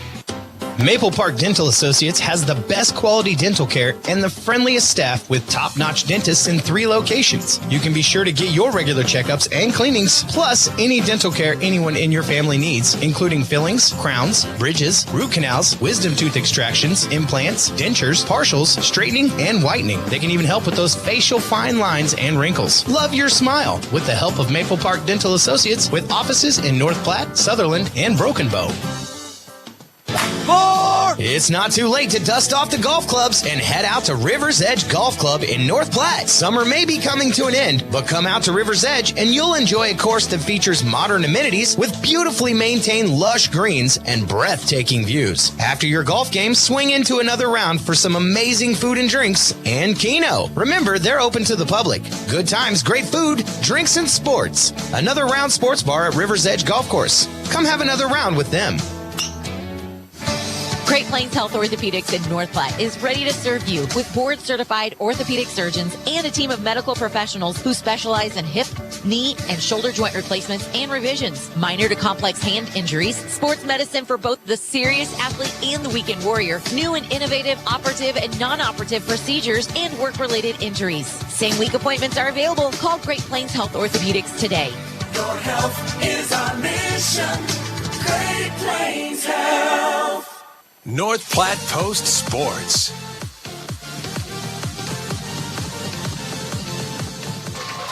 Welcome back, everybody, to the Quick Stop Halftime Show. Let's shout out to some of our sponsors for today. Sandhills State Bank, the most committed bank in the Brandon banking, with locations in North Platte, Ogallala, Grant, Juanita, Bassett, Valentine, and many others. Go to sandhillstate.com for a full list of services and locations. CT Computer Services, your IT guy since 2005, supporting dozens of small business networks and hundreds of home computer users, as well as Premier Toyota. Premier Toyota offers Toyota car maintenance plans and many other arrays of maintenance. Toyota, let's go places. Scotty C, it's time to get into some stats. Got you again, another bamboozler. Let's get into hey, some. This is usually the part where I just sit here. He sits and you he look at me every once in a while to make me feel important.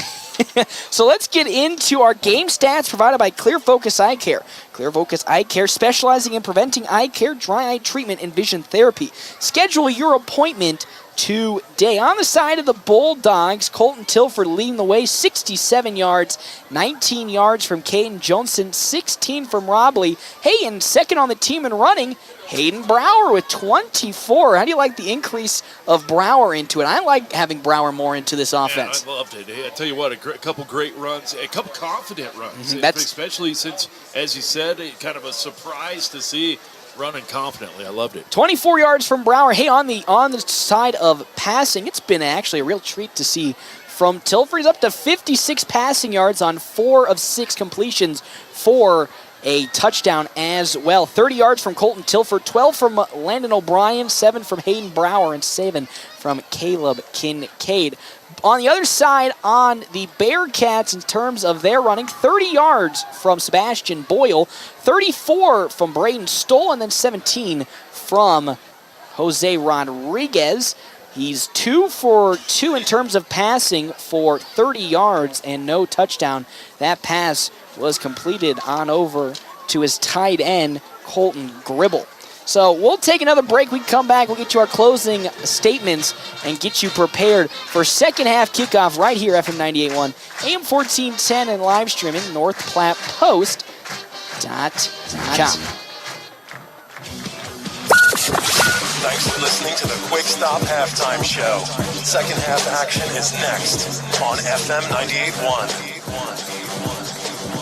Ooh, boy, the summer is flying by at Larry's RV in North Platte. Stop by if you're looking for a new RV or needing parts and accessories. New Bullet travel trailers are arriving, and Rockwell travel trailers and fifth wheels coming soon. A new 2022 Milestone 326 RL fifth wheel is here. A very spacious living room and an island kitchen that has a wine refrigerator. A large bedroom slide extends into the bathroom, and a cozy fireplace in the living room. Tour the new Milestone 326 RL fifth wheel at Larry's RV in North Platte today. Easy financing also available with approved credit. It's not too late to dust off the golf clubs and head out to River's Edge Golf Club in North Platte. Summer may be coming to an end, but come out to River's Edge and you'll enjoy a course that features modern amenities with beautifully maintained lush greens and breathtaking views. After your golf game, swing into another round for some amazing food and drinks and Keno. Remember, they're open to the public. Good times, great food, drinks, and sports. Another round sports bar at River's Edge Golf Course. Come have another round with them. North Platte Post Sports. Welcome back here to Bearcat Stadium. We have about 5 minutes left to go before the start of the second half. Bulldogs leading 14-7. Man, really excited how this game has gone. Yeah, it's been kind of old style, but a little bit of a twinge thrown in that with some very good completed passes on either side. Yeah, great stuff, man. I tell you what, we saw what we thought out of Scottsbluff. Good production from Sebastian Boyle, but also great production by the quarterback Stoll. Stoll. I mean, he's been trouble. In fact, I think the Dogs were kind of focused on Sebastian Boyle. You could tell they were kind of expecting him, and so a great job, I thought, by Stoll stepping up. And man, he was trouble for the Dogs. Gave him some fits on the ground. But then, like you said, the tough running for the Bulldogs up the middle with Brock Robley. So what do? Unleash that arm of Johnson a little bit. And I love it. I was calling for it the whole game. Got to throw the ball, coach. Throw it. Look what happens. And it's been kind of like leading up to this point, after the last couple of games where we've seen maybe little sparks of passing here or there where you're like, oh, he almost had it. You just got to fine-tune it a little bit. And that could be just boiled down to, hey, he's just starting his first ever senior games this year, and his passing is very refined, more than I would have thought from a sophomore quarterback who's stepping into a power run heavy offense. Because when you think of triple option, you think quarterbacks of like, well, man, they like Tim Tebow. They can't hit the broadside of a barn if it's standing 2 feet in front of them and not moving. Easy on Tim. Come on now. It's okay. No, we're Broncos fans. We can bash him. He's horrible.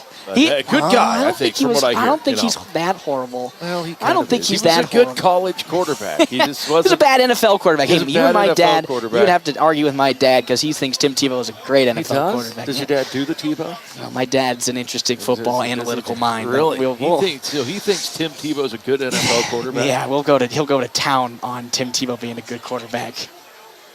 The look you gave me. I don't know. So yes, he's obviously not a horrible quarterback. No. NFL. Of course, we're talking, comparatively to others. Well, let's put it this way: then he wasn't a successful quarterback. That is true. Leave it at that is true. Because if he would have been, then the Broncos would have been better.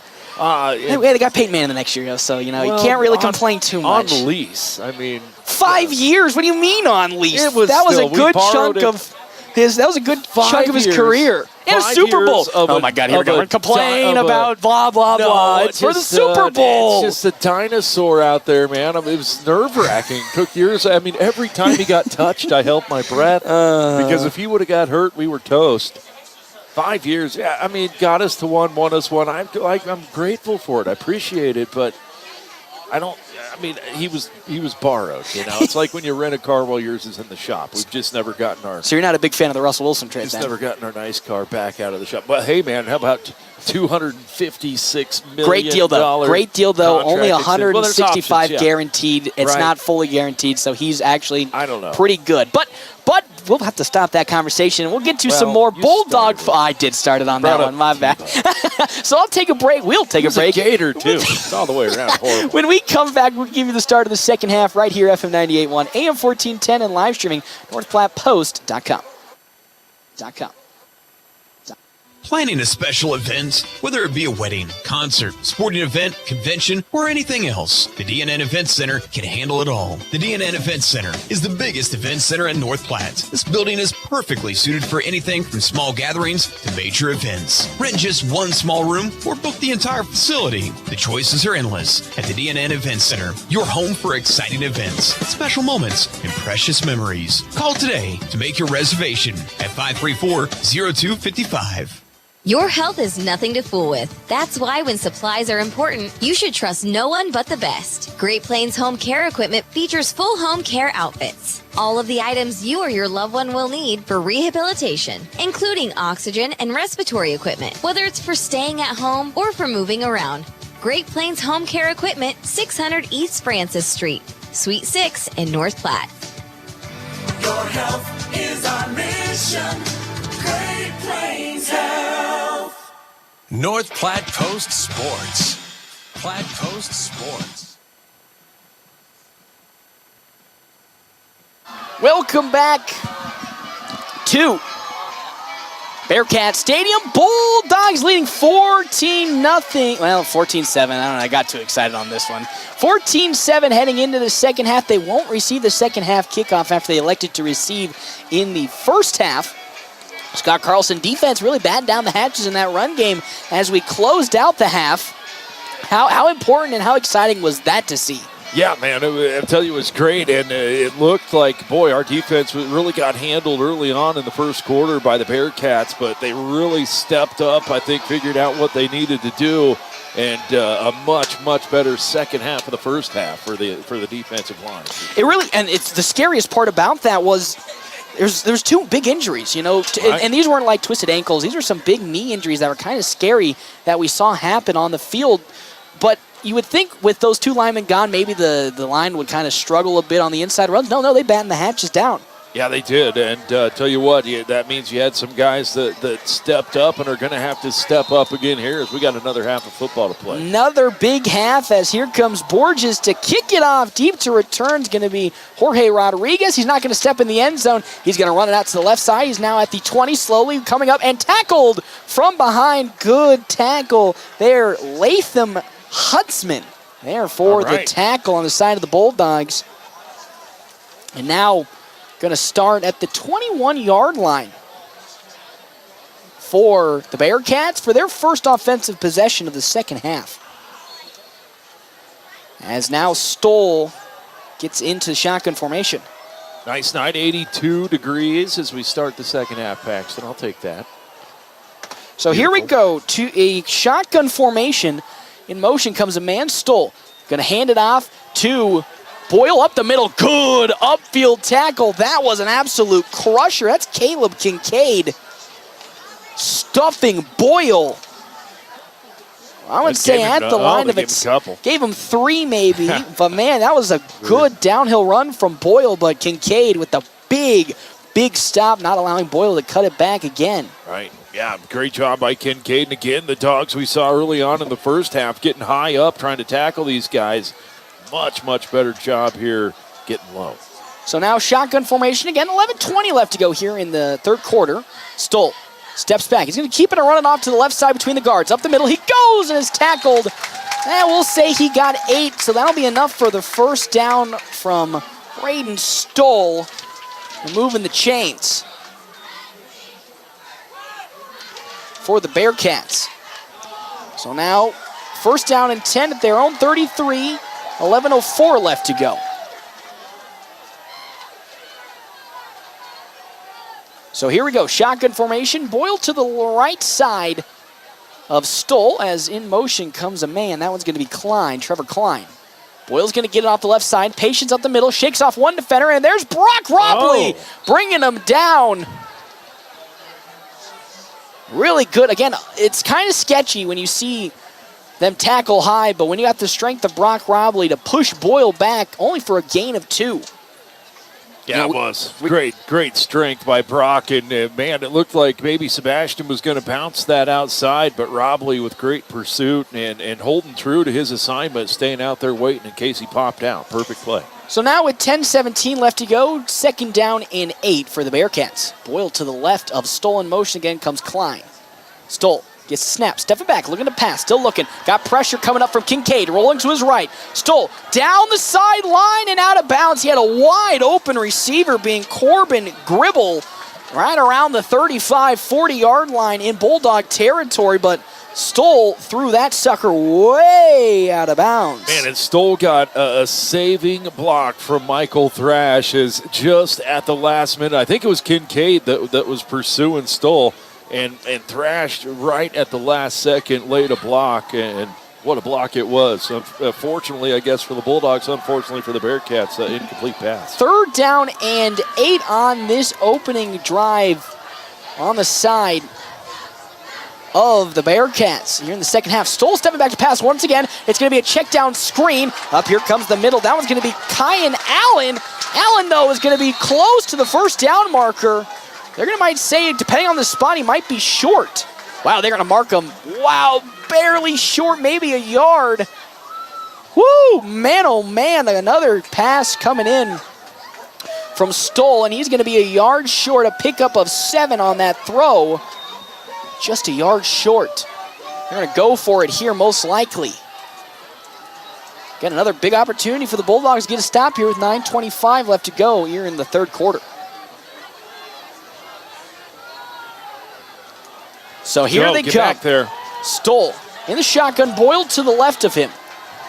He's got his mouthpiece in, so not trying to draw someone off sides. Shotgun. We're going to hand it off to Boyle. Boyle up the middle. What a big stuff for the Bulldogs! Got a heck of a spot. Are we going to see that's a heck of a spot that Boyle got? But good effort. Brock Robley there to meet Boyle at the point of attack, and he's going to get enough for the first down. Wow, he got a nice, generous spot, but what a big blow-up. Brock Robley coming in with a hammer to stop the momentum of Boyle. Great job, but there you see that lower body strength of Sebastian Boyle, just able to push his legs forward to get that little bit that he needed. Barely got that. Great play by Robley. So now it's 1st down and 10 at their own 43-yard line for the Bearcats. Stoll still in motion, stepping back. He's going to keep it himself off the left side. Got a blocker up the middle and dives forward. He'll get maybe 8 on the carry. So maybe 2nd down and 2. Now inside Bulldogs territory at their, we'll say at the 50. 2nd down and 3. They got a little generous spot, so a gain of 7 for the Bulldogs there. 8:22 left to go here in quarter number 3.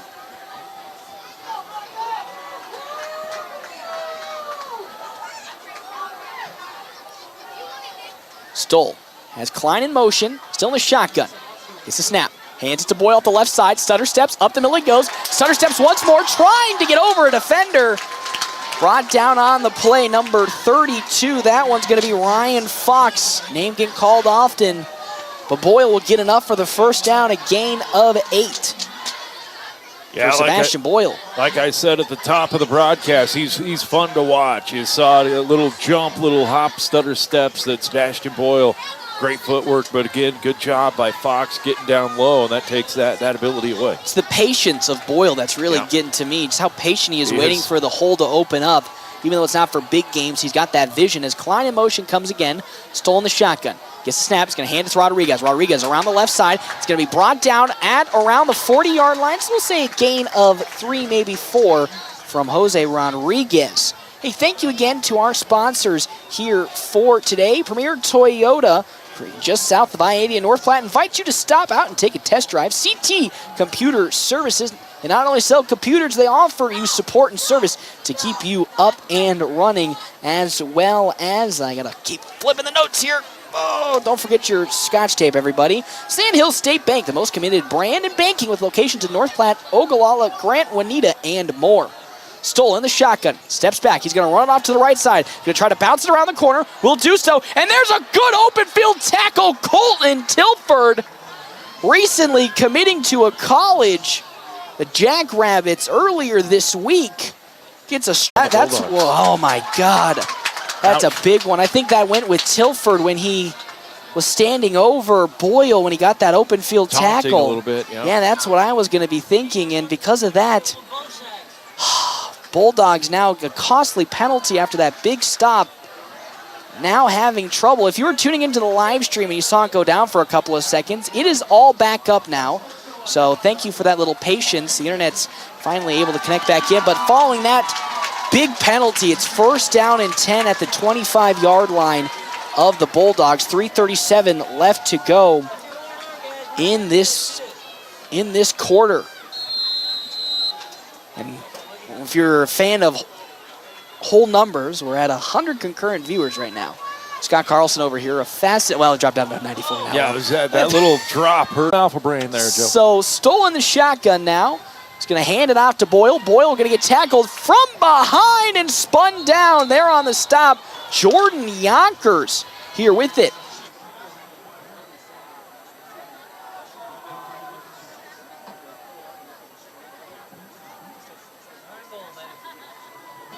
So now it's 3rd down, and 4 following the 2-yard loss from Boyle. So 3rd and 4 with 1:34 left to go here in quarter number 3. The handoff. That one to Rodriguez in the backfield. Brock Robley. Actually, excuse me, correction. That's Peyton Dimmitt bursting into the backfield for yet another big stop on the end around to Rodriguez. And with that, it's now 4th down and 4 at the 8-yard line.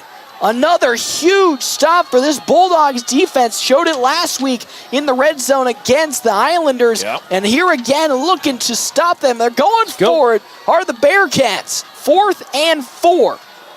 Stoll in the shotgun with Boyle to the left of him. They're going to pitch out to Stoll. Bounces to the outfield. And it is brought down. Colin Tilford! Following his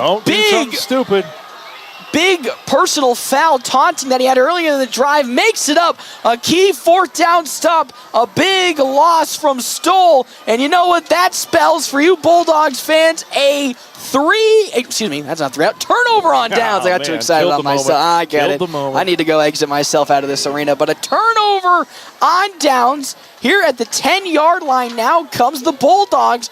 Prime opportunity to convert. Remember, this is their first time getting the ball this quarter. Yep, for sure. Toss out to Tilford. He's going to bounce to the outside. He's at the 10. Going to cut back upfield, but into the waiting arms of a plethora of Bearcats. I thought he was going to bounce it more towards the perimeter, try to angle towards out of bounds. He cut it upfield. He got 5, so that was a solid overall run. Thank you for slipping plethora into our broadcast. You're welcome. No, I'm truly appreciate it. The thesaurus might come out. Ever since Three Amigos, I just love that one. What's a plethora? Well, Derek Beck's not a fan of plethora after I said it for the 80th time during the Islanders game. Lay off plethora. I think this was the first time. It was refreshing. Robley with the spin move, and he's going to get down around close to the first down marker. They're going to say he'll get that first down following the 5-yard gain. Hey, scared me. We're now into the fourth quarter now. Bulldogs leading 14-7 that whole quarter. And here's the thing. We talked about how sorry, that legit scared me. We talked about how the Bulldogs needed to get something done in the third quarter. Yeah. They didn't get to touch the ball in the third quarter at all. So maybe that's actually a blessing because they didn't get. Oh no, I lied. They actually did touch the ball because Johnson had the fumble. Yeah. Yeah, there you go. I'm just going to exit stage right, and you will see me somewhere else after this game. For his first big 3-and-out moment. I was ready for it all. I thought I had that stat line all lined up. It's all good. Oh boy! Well, I forgot what we were even talking about. We were talking about that 3-and-out, but now it kind of ruined the momentum. That's right. They fumbled it. So let's get into our timeout here. We're sponsored by Kevin McGann with the Fortified Group. Check out the Fortified Group and Kevin McGann at his new location, 621 South Dewey, Suite B. Oh boy, I was all lined up for that moment, and then I just like Johnson fumbled it. Yeah, no, you're right. Dogs did it. They had a good possession, almost forgettable because of the because of that fumble. But a good possession where they were moving the ball, and then, boy, it was I think you'd call that a sustained drive by the there's the big word coming out from Scotty. Yeah, fortunately didn't result in points on the board. So 14-7 with 12 minutes left to go here in the fourth quarter. Robley going to get handed up the middle and met by a lot of red jerseys. He maybe got one. They are going to mark him generously for 1, maybe even 2 from Robley. We'll say we got that 1 on there. 2nd and 9 from their own 22-yard line. So the fourth quarter has now come about as Scotty C. Yes, sir. What do the Bulldogs need to do here to convert and get another touchdown? Yeah, hey, let's control the pace here. The Bulldogs have been moving the ball well. That last possession, save for the fumble. Let's do that again. The pitch out to Tilford on the far near sideline. He's going to bust up. Feeling is tackled at around the 30-yard line. So actually, that was not. Whoa! What just happened? We now have a personal foul. If that's true, it's his second one, and he's... No, that one's going to be actually on Hayden Brower. He aggressively threw the ball towards the official. Oh, man. As he was talking it back because he didn't like the call. They were going to... I think Brower and one of the Bearcats... Oh, boy, a taunting on Brower. The Bearcats seem to have hit Brower a little hard, that he did not like how that play ended. Got a little testy with the Bearcat, and the official saw it and gets called him for a taunting. So what would have been a very nice pickup of about 7 or even 6 now sets them back even further for the Bulldogs. There's some oh my gosh, there's some pizza in the booth here. Holy cow. Getting me all excited here. You want a piece, Paxton? Well, heck yeah, I do. Right. So now, thank you for our short pizza break. It's now 3rd down and 12 for the Bulldogs at their own 19-yard line. Johnson under center with Robley behind him. Steps back. He's looking to pass. Rolling to his right. He's going to keep it. Running out to his right and is brought down. Only got maybe about... It's tough to say. Scott's trying to find a place for all these pizzas he's got in hand. I got pizza. But that's only a gain of 3 from Johnson, and with that, that's going to be on the punt unit. 3 and out from the Bulldogs. Thank you for that pizza there. You're welcome, buddy. I hope you like cheese. That's what I care. Maybe it's taco. Well, whatever it is, it looks delicious. So wonderful. Onwards. Smelled good I was just about to say. Scott was talking about how hungry he was, and then the pizza earlier, and he brought one. Someone brought one in here. I'll still eat afterwards. Thank you so Bulking season, everybody. That's a line drive pick that's going to be kicked up on the side of Rodriguez. Rodriguez at the 45, and it'll fall forward to the Bulldogs' 46-yard line.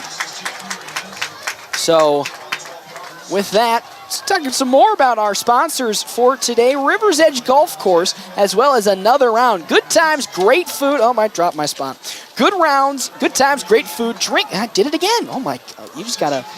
Next time, you need to remind me to bring the masking tape here. All right. All right, so good times, great food, drinks and sports. Another round sports bar at the River's Edge Golf Course. Come have another round with them. So here come the Bearcats for their second possession of, or excuse me, third possession. Nope, second possession of this drive. No, third possession. I got to look at my stats better.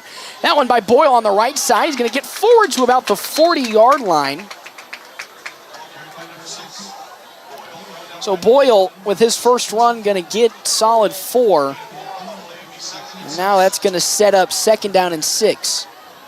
Well, now we're going to have to turn the tables on this one. How the Bulldogs defense going to stop this, what was a driving Bearcat squad last time out. Yeah, for sure. And I tell you what, a lot of momentum, I think, gained not only off the stop by the Bearcats, but that penalty. Those penalties are big. And there's a fumble, a botched snap on the play by the Bearcats. So that's going to be a loss of 4, and it's now going to be 3rd down and 10. Sorry to cut you off there. No, that's good. But unfortunately, sometimes those middle mistakes, like we saw from Browers can be a momentum gainer for the other team. So the Bearcats could feed off that. Wow, almost a big mistake. But committing their own mistake on the other side as well with the botched snap. So it's 3rd and 10. 9:16 left to go here in the ball game. Bulldogs up 14-7. Timeout, though, called on the field by head coach Kurt Altig. And with that, we'll take our actual first timeout of this half. Can you believe that? Yeah, hey, we got pizza for it, That's true. Timeouts provided by Kevin McGann with the Fortified Group. You can check out Kevin McGann, the Fortified Group, in his new location, 621 South Dewey, Suite B. We'll come back. More action here. 9:12 left to go in the fourth quarter. Bulldogs leading 14-7. After I drop the kids off, I have to run across town for a meeting, hit the gym during lunch. Jake has soccer tonight, and Emily has gymnastics? Oh, did I turn on the crock pot this morning? With a never-ending to-do list, it's easy to forget something important, like setting up a life insurance plan with Shelter Insurance. Your local Shelter agent can show you how to create a safety net for your family. Shelter Life Insurance Company, Columbia, Missouri. See me, Pete Foltz, at 501 South Jeffers for a free insurance review. Gosh, I am so hungry, but the game is on. Well, you big lug, get off the couch and get to Dave's Place Pizza and Wings to watch and fill your massive belly. Why didn't I think of that? Well, just go to Dave's Place. Dave's Place at 1510 East 4th is the quintessential place to watch the game and fill your belly. Massive or not, pizzas, wings, calzones, and even great meals for the kiddos. Daily specials, too. Call in an order at 532-3922 or order online at Dave's Place. Post Sport. Welcome back. A big 3rd down and 10 as that one's going to be handed off to Boyle off the right side. He'll only get a couple on this play, maybe 2 on that run. So now it's, well, they'll say 3, so it's now 4th down and 7. Now under 9 minutes left to go. All right, here we go. Let's do it again. Here we go. Obvious 4-down territory. Big 4th down. Last time, Colton Tilford with the big stop. I'm going to do it all over here again. Be smart after the play, too. Shotgun formation. Boyle to the left of Stoll. Motion comes Klein. Stoll. Going to see if he can draw the Bulldogs off sides, but it's actually going to be a false start on the side of the Bearcats. And with that probably ends their 4th down attempt. As I lost my voice there for a second. And out comes the punting unit. That was big. Wow. Trying to get the Dogs to jump, I think, just to make it a little more manageable and hit them. Which is a blessing for the Bulldogs, as they've had a couple of these go not their way, and this time it will. So deep to return, Colton Tilford as Padilla will be back to punt.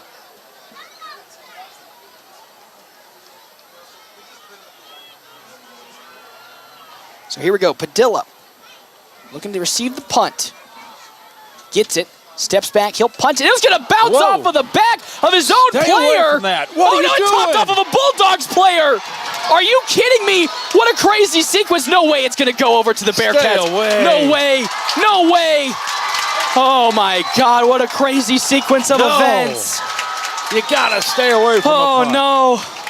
I can't believe it. That hit him. That's My their ball. eyes.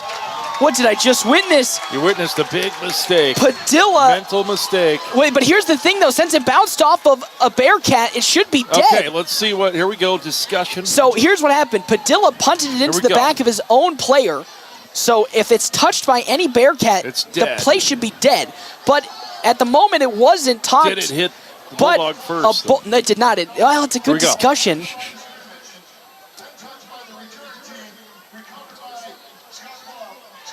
Their ball. Wow, what a crazy. No, they pointed to the hold on. Bulldogs. Did he mess wait, up? Wait, he pointed to the Bulldogs. Wait, hold on the ball phone is it? here. So what happened? Definitive here.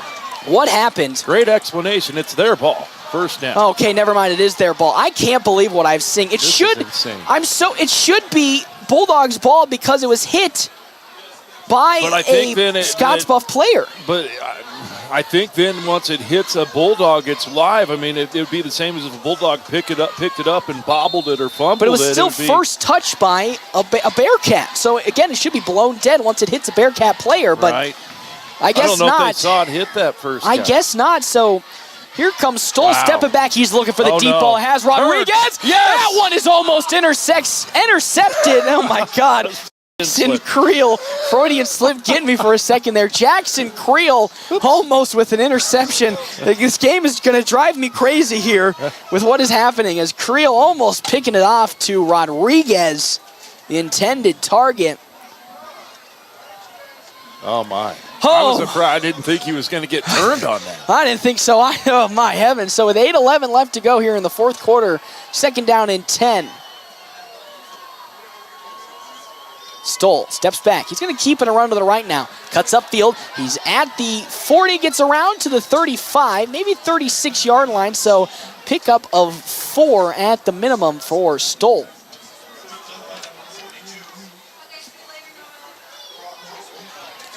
So now, third and 6 with under 8 minutes left to go in the ball game. Ball on the Bulldogs 36-yard line. So here we go. Stoll in the shotgun, 3rd and 6. Big stop here for the Bulldogs if they can get something going.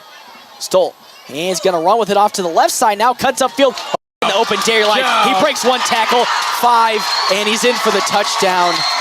Ouch. Braden Stoll with an absolute backbreaker. Ties this ball game up 14-14 following the big 36-yard touchdown run. Yeah, you know what they say, athletics are 90% mental, and a big mental mistake by the Bulldogs on special teams just cost them points. So now, on towards the kick comes the side of Talon McDonald and the Bearcats to tie this game up. It's up and it's good. It's now 14-14. Wow, and we're going to take a break. We come back for this kick. Big Bulldogs possession around the corner. They currently are now tied with Scottsbluff. 14-14, 7:26 in the game. Sure, there's lots of Class A driving jobs out there. But let me tell you about Cree Carrier. Great things are happening here. Like we raised our truck speed. Oh, and we just raised pay in our North Platte fleet. The top 50% of drivers average over $2,000 per week. You get the respect you deserve and the support you need. If you're a driver looking for a new company, get a hold of us at CreeCarrier.com. We're hiring diesel techs starting at $22 to $32 an hour, too. Cree Carrier. Come help us move America. Allo means business. Allo means local business. Allo means big business. Allo means small business. No matter your business, if you need reliable phone and internet connectivity, you need Allo. Local service and same-day dispatch. Free installation. Symmetrical North upload. Platte Post Sports. Welcome back to Scottsbluff Stadium, or Bearcat Stadium, might I add, as game is now tied 14-14. Some missed tackles defensively for the Bulldogs, but that huge special teams play really cost them. And now it's tied with 7:26 left to go in this ball game. I can't even get a lid on over here. I don't know what's going on. Talon McDonald now up to punt or kickoff here on the side of the Bearcats. And man, the Bulldogs done such a good job of just stopping anything going on, but Tilford's going to pick it up at around the 10-yard line, moving it towards the right side. He's going to have some open daylight. Trucks through a man. Holy mackerel. The ball comes out. The ball comes out, but they're going to say he's down, though. Backline judge said the ball, he was down. Got to hang on to the ball, though, boys. Let's not leave it for question. Whew, Colton Tilford. Let's not taunt. Tried to truck through a defender. Almost cost him on that one dearly. But with 7:19 left, Bulldogs need a real big offensive stint here to go their way. Yes, they do. Need something big here. Get a little momentum back as well. Again, 14-14. They were winning the turnover battle heading out of the half. And then Caden Johnson with a costly one. Didn't affect him on that drive, but here it's now gave up a great scoring opportunity on that drive, but here we are, tied ball game, 7:19 left to go.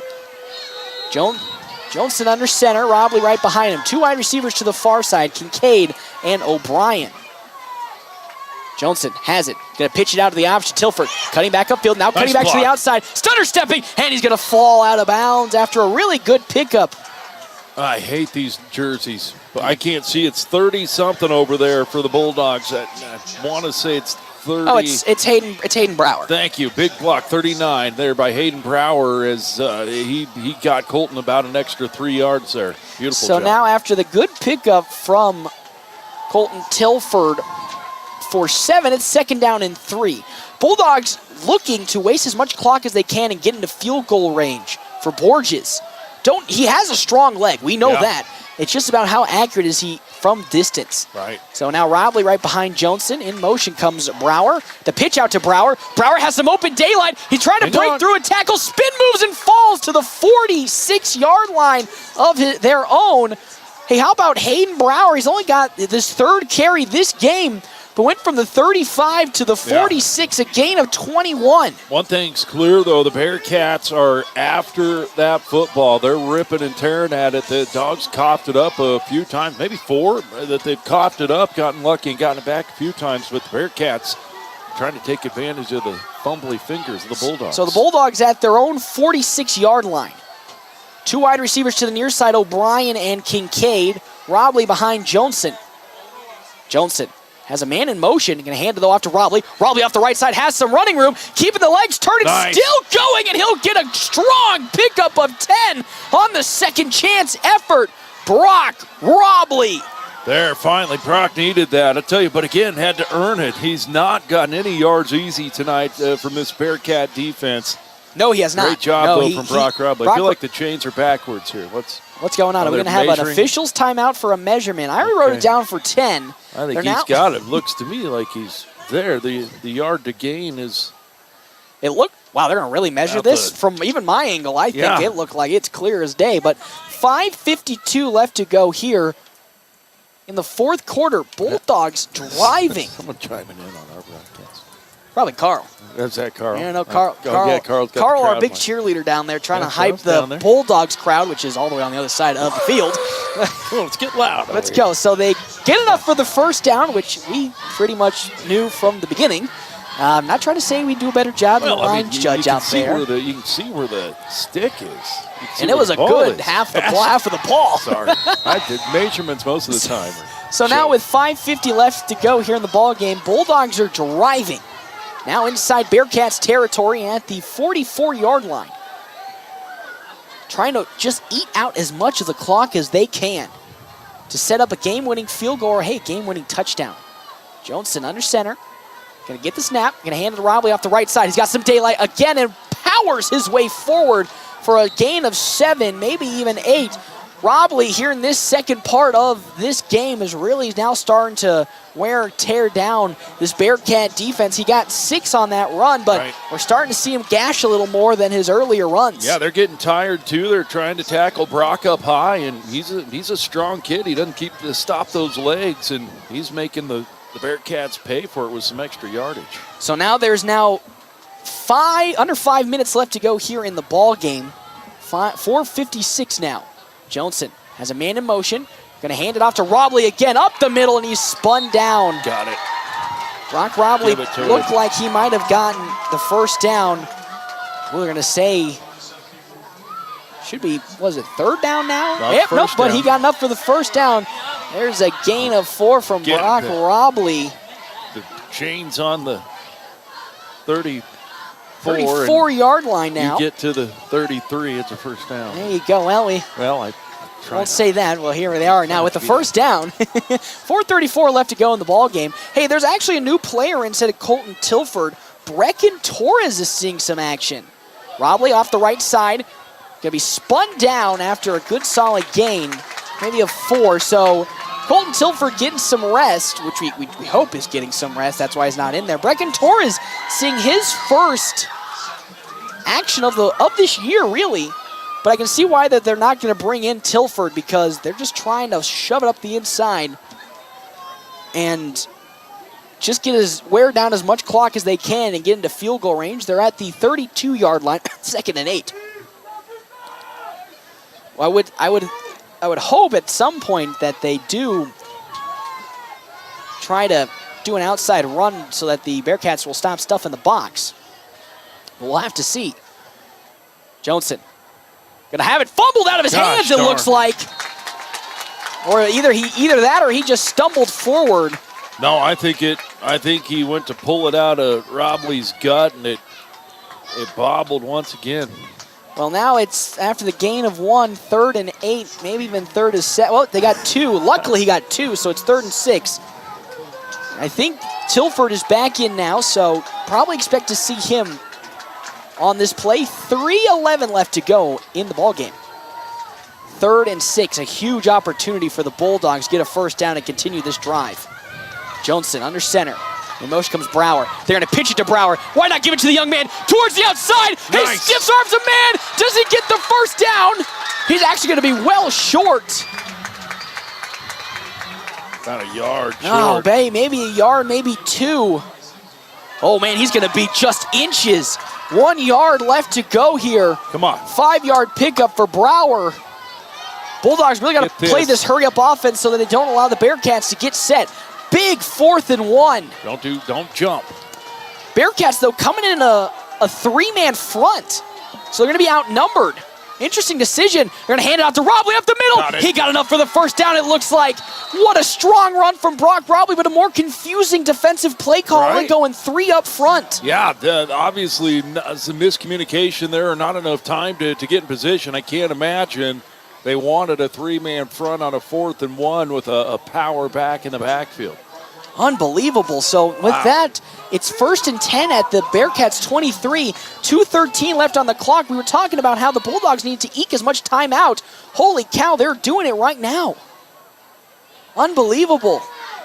It just seems like the Bearcats just ran out of steam all of a sudden. All that action, all that big third quarter that they had with time of possession, now starting to come and bite them in the rear end. Yeah, I agree with you. You can see the fatigue, which we've seen at first 2 games of the season. The Dogs have been in that situation. Looks like we got a timeout. So that's actually a smart call. Waste as much clock as you can. There's 1:46 now left to go here in the ball game. Oh, my good heavens. Yeah. It's something. So we'll take a quick break, and we come back. Hey, this could be the final couple of minutes for the Bulldogs to get a victory. Knock on wood, as I say. When we come back, more action here, FM 98.1, AM 1410, and live streaming, North Platte Post. Sandhill State Bank is a bank for Sandhillers. Families, entrepreneurs, teachers, nonprofits, farmers, nurses, contractors, ranchers, stylists, artists, retailers, professionals, outfitters, restaurateurs, mechanics. It takes all of us to make the Sandhills prosper, and Sandhill State Bank is here to help. Open an account today at sandhillstate.com/open or visit one of our 10 locations across the Sandhills to start growing the Sandhills together. Sandhill State Bank, member FDIC. Gosh, I am so hungry, but the game is on. Well, you big lug, get off the couch and get to Dave's Place Pizza and Wings to watch and fill your massive belly. Well, why didn't I think of that? Well, just go to Dave's Place. Dave's Place at 1510 East 4th is the quintessential place to watch the game and fill your belly. Massive or not, pizzas, wings, calzones, and even great meals for the kiddos. Daily specials too. North Platte Coast Sports. Welcome back. They're going to have a fumble on the play. The Bulldogs fumble the ball. Oh, no. Not like this. Please, God, not like this. Oh, recovered by the Bulldogs. Goodness gracious. Oh, my Protect God. the We were ball. just coming Come out on. of the break. I'm old. Oh, my God, Give my me a heart. I'm young. I'm 23, Right, and what I are you almost saying? Your heart. I got 20 years on you. You do, but that don't mean that my heart still ain't going to die. And I about choked on my pizza. I tried to take a bite of drink. 139, another timeout called on the field following the almost fumble by the Bulldogs. And we'll step aside one more time so I can calm down and Scott can get his heart rate back down to normal palpitations. We come back, 139 left to go here in the fourth quarter. Hey, more action here, FM 98.1, AM 1410, and live streaming, NorthPlattePost.com. Larry's Glass would like to thank all of their valuable customers over the years for voting them #1 in glass replacement. Larry's Glass is a full-service glass company from car windows and storefronts to custom-cut glass, mirrors, and more. If you need glass, Larry's Glass has you covered. They take pride in their work with professional installation and satisfaction guaranteed. Thank you for your patronage over the years and for voting them #1 in glass replacement. Larry's Glass on the corner of 5th and Vine, where they do glass and so much more. Whether you're a weekend North warrior. Platte Coast Sports. Welcome back to Bearcat Stadium. It's currently a tied ball game with 1:39 left to go. Bulldogs almost fumbling on their last possession. Though they were able to recover, it's now 2nd and 11, it looks like, from the Bearcats' 30-yard line, maybe 29. Johnson gets under center, hopefully looking for a better exchange this time about. He gets set. Gets it. Hands it to Robley. He's actually going to keep it himself. Bounces it to the outside. Cuts back upfield. And will fall down at around the 18-yard line. A timeout again called by the Bulldogs. That'll be their final timeout. Should have one left, I think. Oh, no, that is their second timeout. I thought they called another one earlier, but we'll still keep it here. So I think Bearcats called one, so 2-1. Okay, there we go. That makes more sense. I know you were screwed up because I had it wrong on the graphic, but it's all right. So it's 3rd down, and I would say maybe about 6 following the 5-yard pickup from Robley. Bulldogs just can't seem to, make it easy on us, can they? No, they're, tell you what, it's not been a pretty game by the Bulldogs, let's be honest. But they coughed that ball up and gotten lucky, though. Bulldog football. Luck be a lady tonight. Bulldog football ain't pretty, as many of fans of the team would say. It's not the prettiest, display of football. But so far, in terms of its excitement level, I couldn't get the word out. But in terms of excitement level, sure does keep it for an interesting game. 1:33 left to go, 3rd and 7. In motion comes Tilford. They're going to pitch it to Tilford. He cuts upfield. He's going to try to bull rush his way forward to the first down marker. Whoa, he's going to be so close. Wow, this is going to be an interesting call. So there's another timeout. That one called on the side of the Bearcats. Where's the spot going to be? They might mark them just short. Just short, it looks like. 4th and pickup of 6, and it'll be 4th. Oh, man, I don't know. That's wow, we're really talking short here. Yeah. Whoa, boy. Ball forward, better bring out the chain. Oh my golly. Now, this is where it gets kind of scary. 1:26 left to go in the game. Do you go for it here? Do you kind of just say, just kick the extra points? Because so far your defense hasn't given up a big play. No, I'm 100% going for it. No way they're going to get that 100%. first down, right? They get the first down, right? Wow, they get the first down. I'm definitely going for it now. Holy moly, what a spot. It is a pickup of 7 from Colton Tilford. Now at the 18-yard line of the Bearcats. And with that, another fresh set of downs for Kurt Altzig's squad. Holy cow. Protect the football. but the way that, protect the bun in the oven is what they might say. Yeah. And unfortunately today, hopefully they're not saying that. Well, that's true, but they haven't been protecting that bun too well. We don't know that. We haven't heard anything. So they're going to actually hand that off to Robley, and he's going to get nowhere on that run. So they're going to keep eating out the clock. They have no timeouts left. 1:16 left to go. Now a loss of 1 from Brock Robley. So Logan Borges is the man of the hour at this point for the Bulldogs, as he most likely going to set up for a game-winning, Luke Borges, let's set up for a game-winning field goal as there's 55 seconds left to go. Johnson under center. Motion comes Tilford. Pitch it to Tilford. Tilford needs to get out of bounds. He's going to cut upfield. Trucks through a defender. Gotta hurry. Get out of bounds. Hey, there's 43 hurry. seconds left. Still good time. Still a lot of patience. Did he get out of bounds? No, he did not. 37 seconds left. It's 3rd down and 11. They need to spike it here. I think it's about 6. They have to. 3rd and 7 is what they say. They got to spike it here. He's got to spike it or somehow get out of bounds. He's got to spike it with 21 seconds. Going to take a knee. We're going to run he can't take a knee because that's going to not stop the clock. He has to spike it, right? Yeah, spike. You're right. He's not going to spike it. He's going to pitch to the Go outside. for it. Tilford is going to go into the end zone for a touchdown. Oh, my God. What a play call from the Bulldogs. Who needs a field goal when you can get a touchdown from Colton Tilford? The focus defensively was 122%. Yes, Kyle Laboria used a cliche, but it wasn't even it's 110%. 110%. You almost had, good Lord. But anyway, I tell you what, they were focused on the middle, thinking exactly what we were, that they were going to knee that ball and kill the clock, but no, they decided to make them score a touchdown if they're going to come back in 8 seconds. Holy moly, you couldn't have asked this for a more perfect ball game, as Borges' kick is good. Oh my God. 8 seconds, okay. Holy cow, I am lost for words. Yeah, I tell you what, it was just a well-called play. Why not? Why not seal the deal, not put the pressure on your kicker? Look, it's not like you get a lot of looks as a kicker in the high school game. I like that. I like that idea. Why not? Make it look at 100%, 110% even. Looked like they were going to, so quick.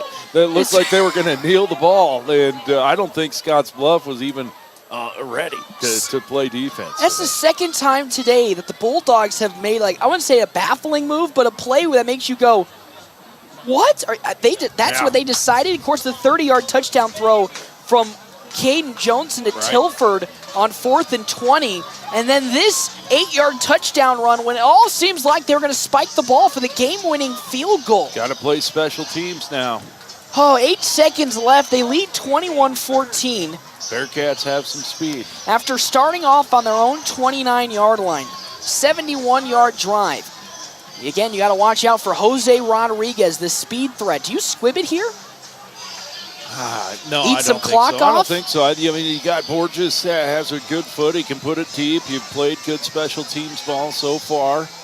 I think you just lock it one down. Man, I think a squib kick too much can happen. Those delayed pickups it even happens in video games. Man. Borges' kick, it's a squibber. They do it. Nice squib. That one's going to be picked up at around the 30, and that one's going to be brought down. That one going to be received by, as I got to look at my scorecard, number 2, Jacob Chavarria.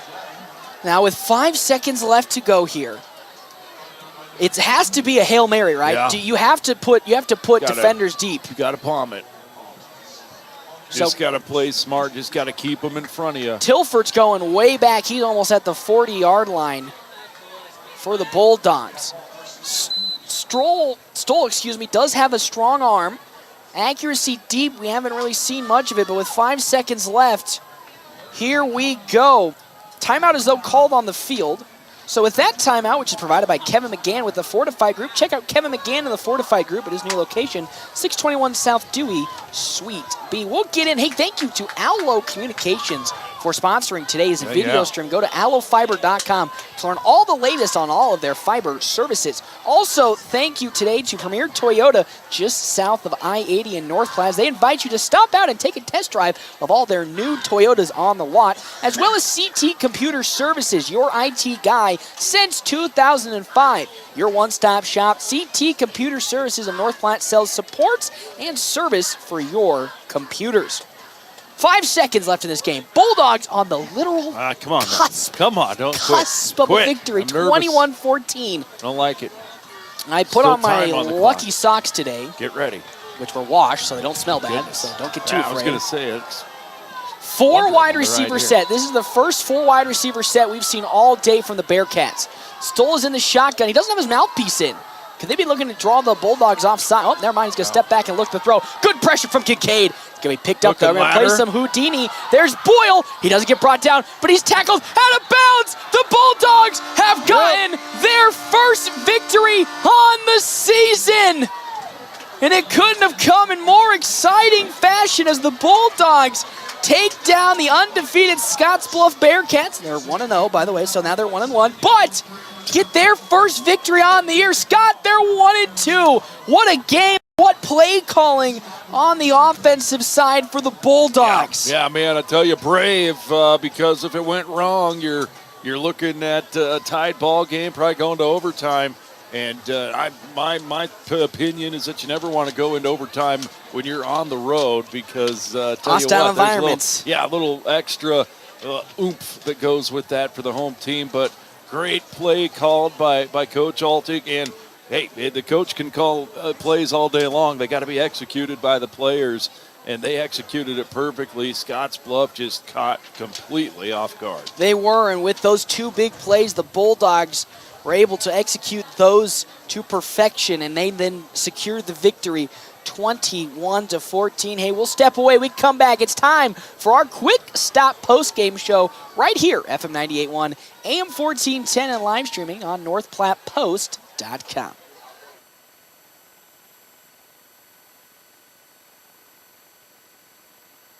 Hi, this is Linda from Fellows Home Appliance. We are North Platte's only locally owned and operated Whirlpool exclusive dealer. We have 2 Whirlpool trained technicians to handle warranty and out-of-warranty Whirlpool repairs. We offer delivery and installation on all the Whirlpool appliances we sell. For your next Whirlpool appliance, come in to 321 East 5th Street, North Platte. Fellows Home Appliance. We service what we sell.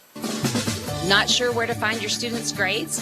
How about events or news about your student's school? Well, at North Platte Public Schools, we have an app for that. Downloading the app is free and easy. Simply visit your app store and search for North Platte School District. Once it's downloaded, you can adjust the settings to meet your needs. Next time you need to know what's on the lunch menu or review the school announcements, remember, we have an app for that. We are NPHS. Come grow with us. Sandhill State Bank is a bank for Sandhillers. Families, entrepreneurs, teachers, nonprofits, farmers, nurses, contractors, ranchers, stylists, artists, retailers, professionals, outfitters, restaurateurs, mechanics. It takes all of us to make the Sandhills prosper, and Sandhill State Bank is here to help. Open an account today at sandhillstate.com/open or visit one of our 10 locations across the Sandhills to start growing the Sandhills together. Sandhill State Bank, member FDIC.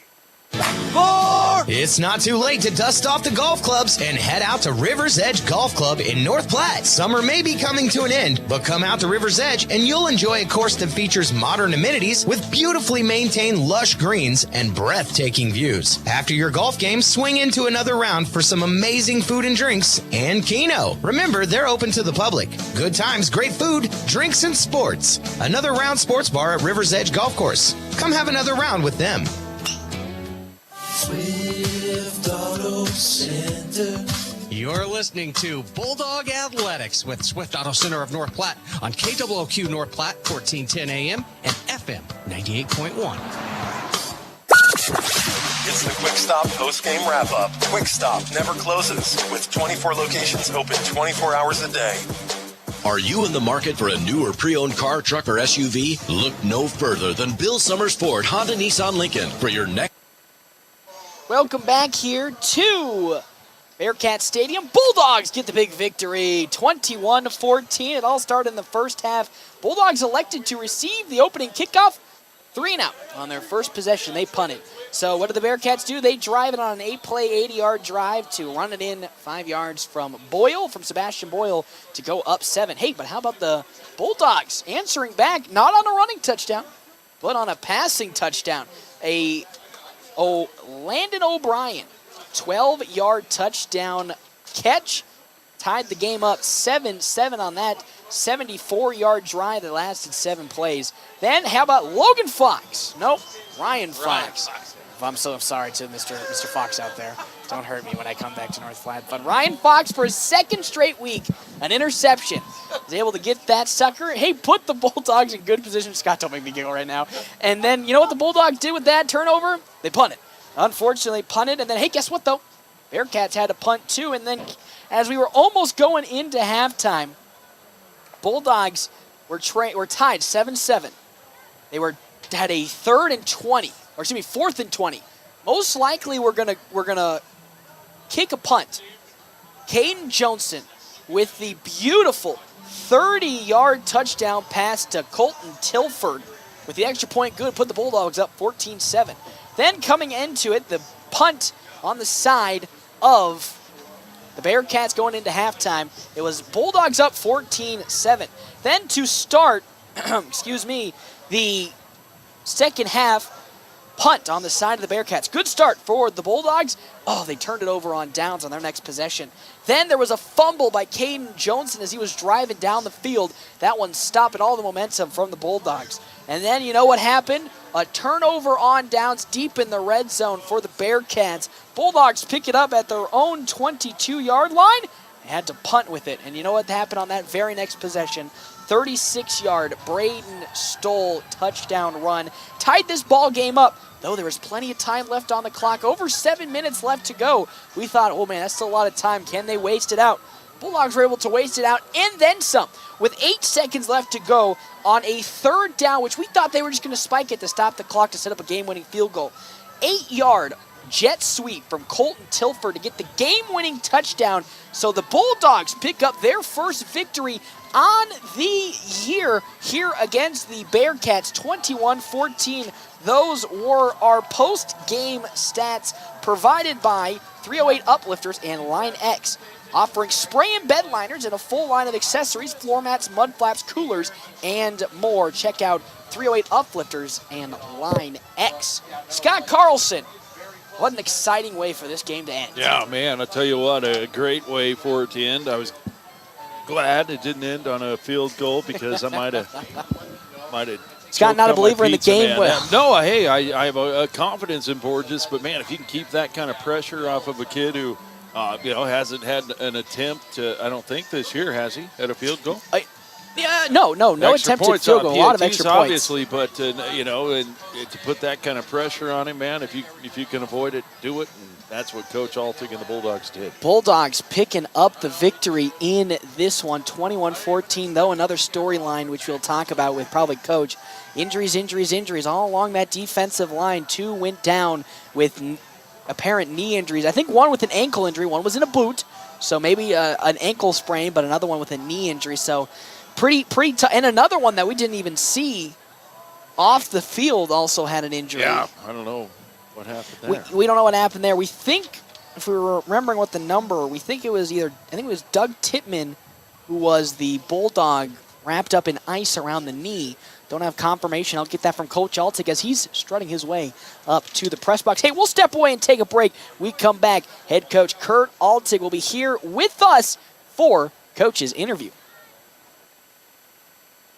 Are you in the market for a new or pre-owned car, truck, or SUV? Look no further than Bill Summers Ford Honda Nissan Lincoln for your next vehicle. Look online 24/7 at BillSummers.com. Bill Summers is Western Nebraska's leasing headquarters, and they have aggressive financing to get you into the vehicle you've been dreaming of. Check out all the inventory at BillSummers.com anytime. Bill Summers Ford Honda Nissan Lincoln, where families are our business. Highway 83 and Walker Road in North Platte, and online 24/7 at BillSummers.com.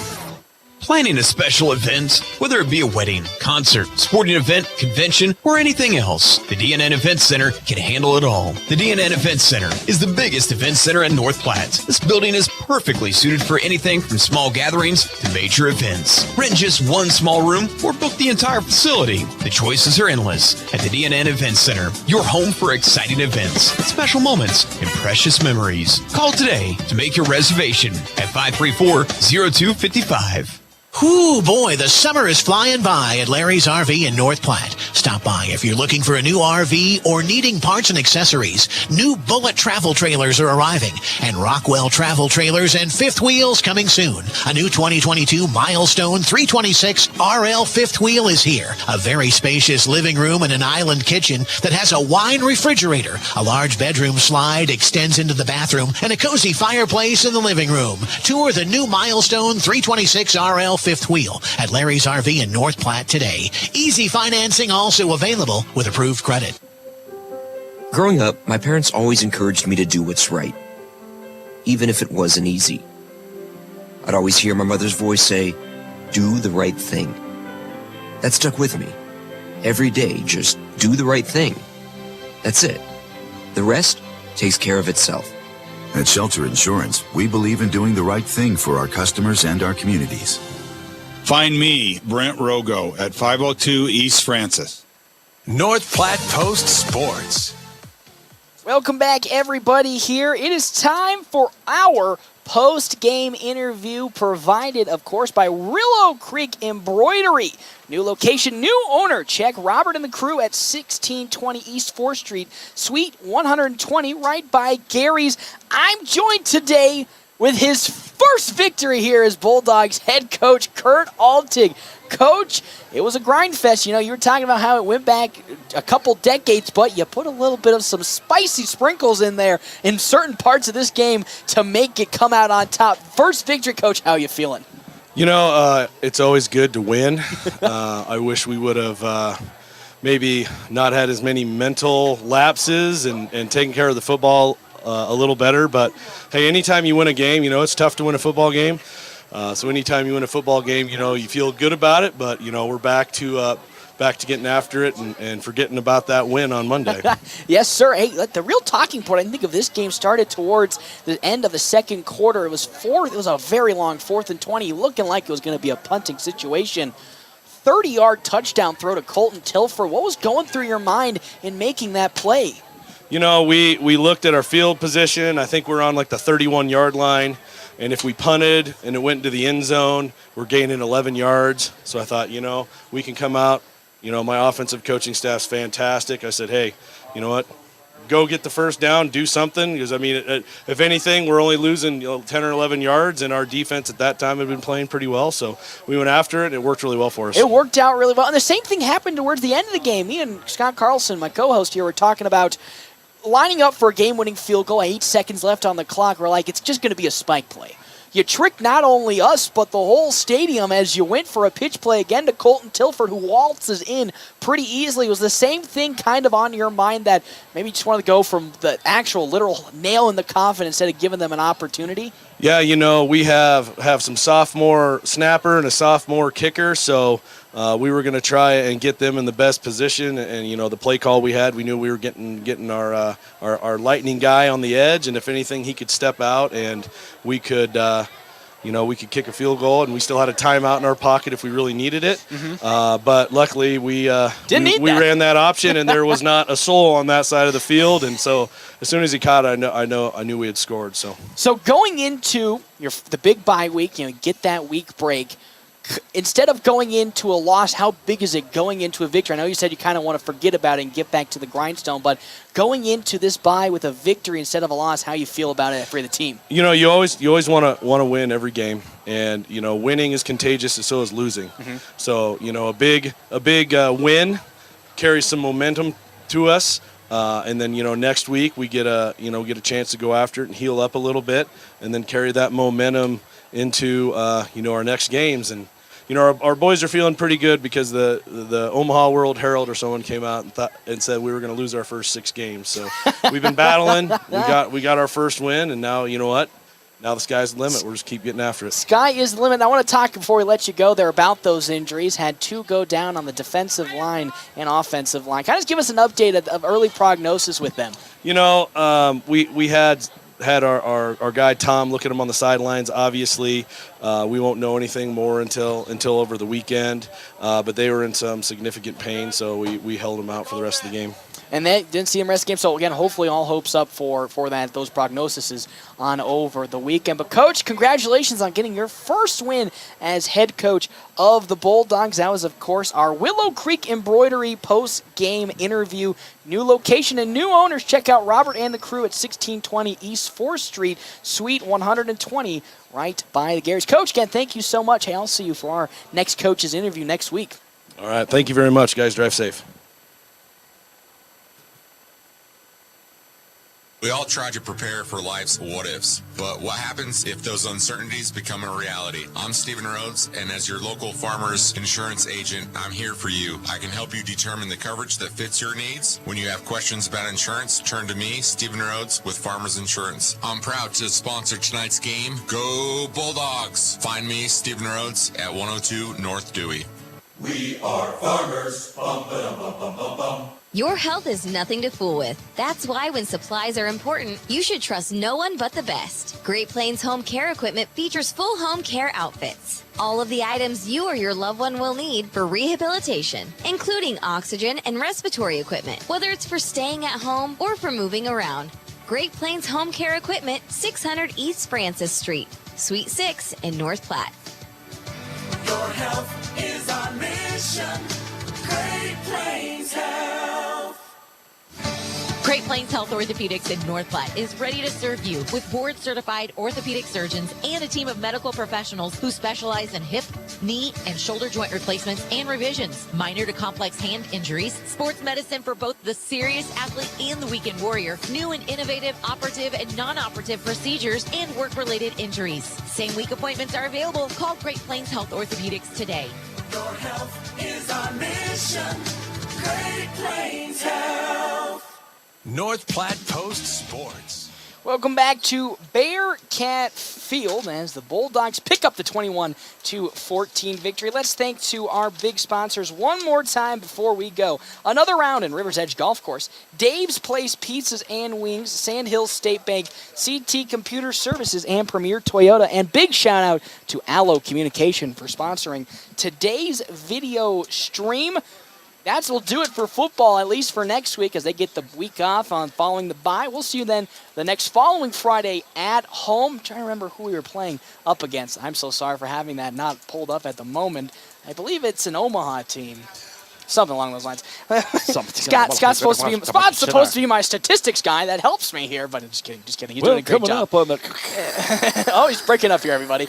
But you will see me, though, tomorrow starting at 3 o'clock Central Time for the night's start of the volleyball tournament. Well, not the start, their day 2 of their volleyball tournament. They split it today earlier. They went going 1-1, so they'll look to at least go hopefully 2-0 tomorrow. 3-7 down in McCook. Go Knights. Go Knights. I'll be down there doing some volleyball. It's going to be a fun time down there. So 3 o'clock and 7 o'clock right here, FM 98.1, AM 1410, and live streaming NorthPlattePost.com. Well, that'll do it here for Scottsbluff, for Scott Carlson and myself. We'll sign off, and we'll see you all not next Friday, but the Friday after that for more Bulldog football right here, FM 98.1, AM 1410, live streaming NorthPlattePost.com.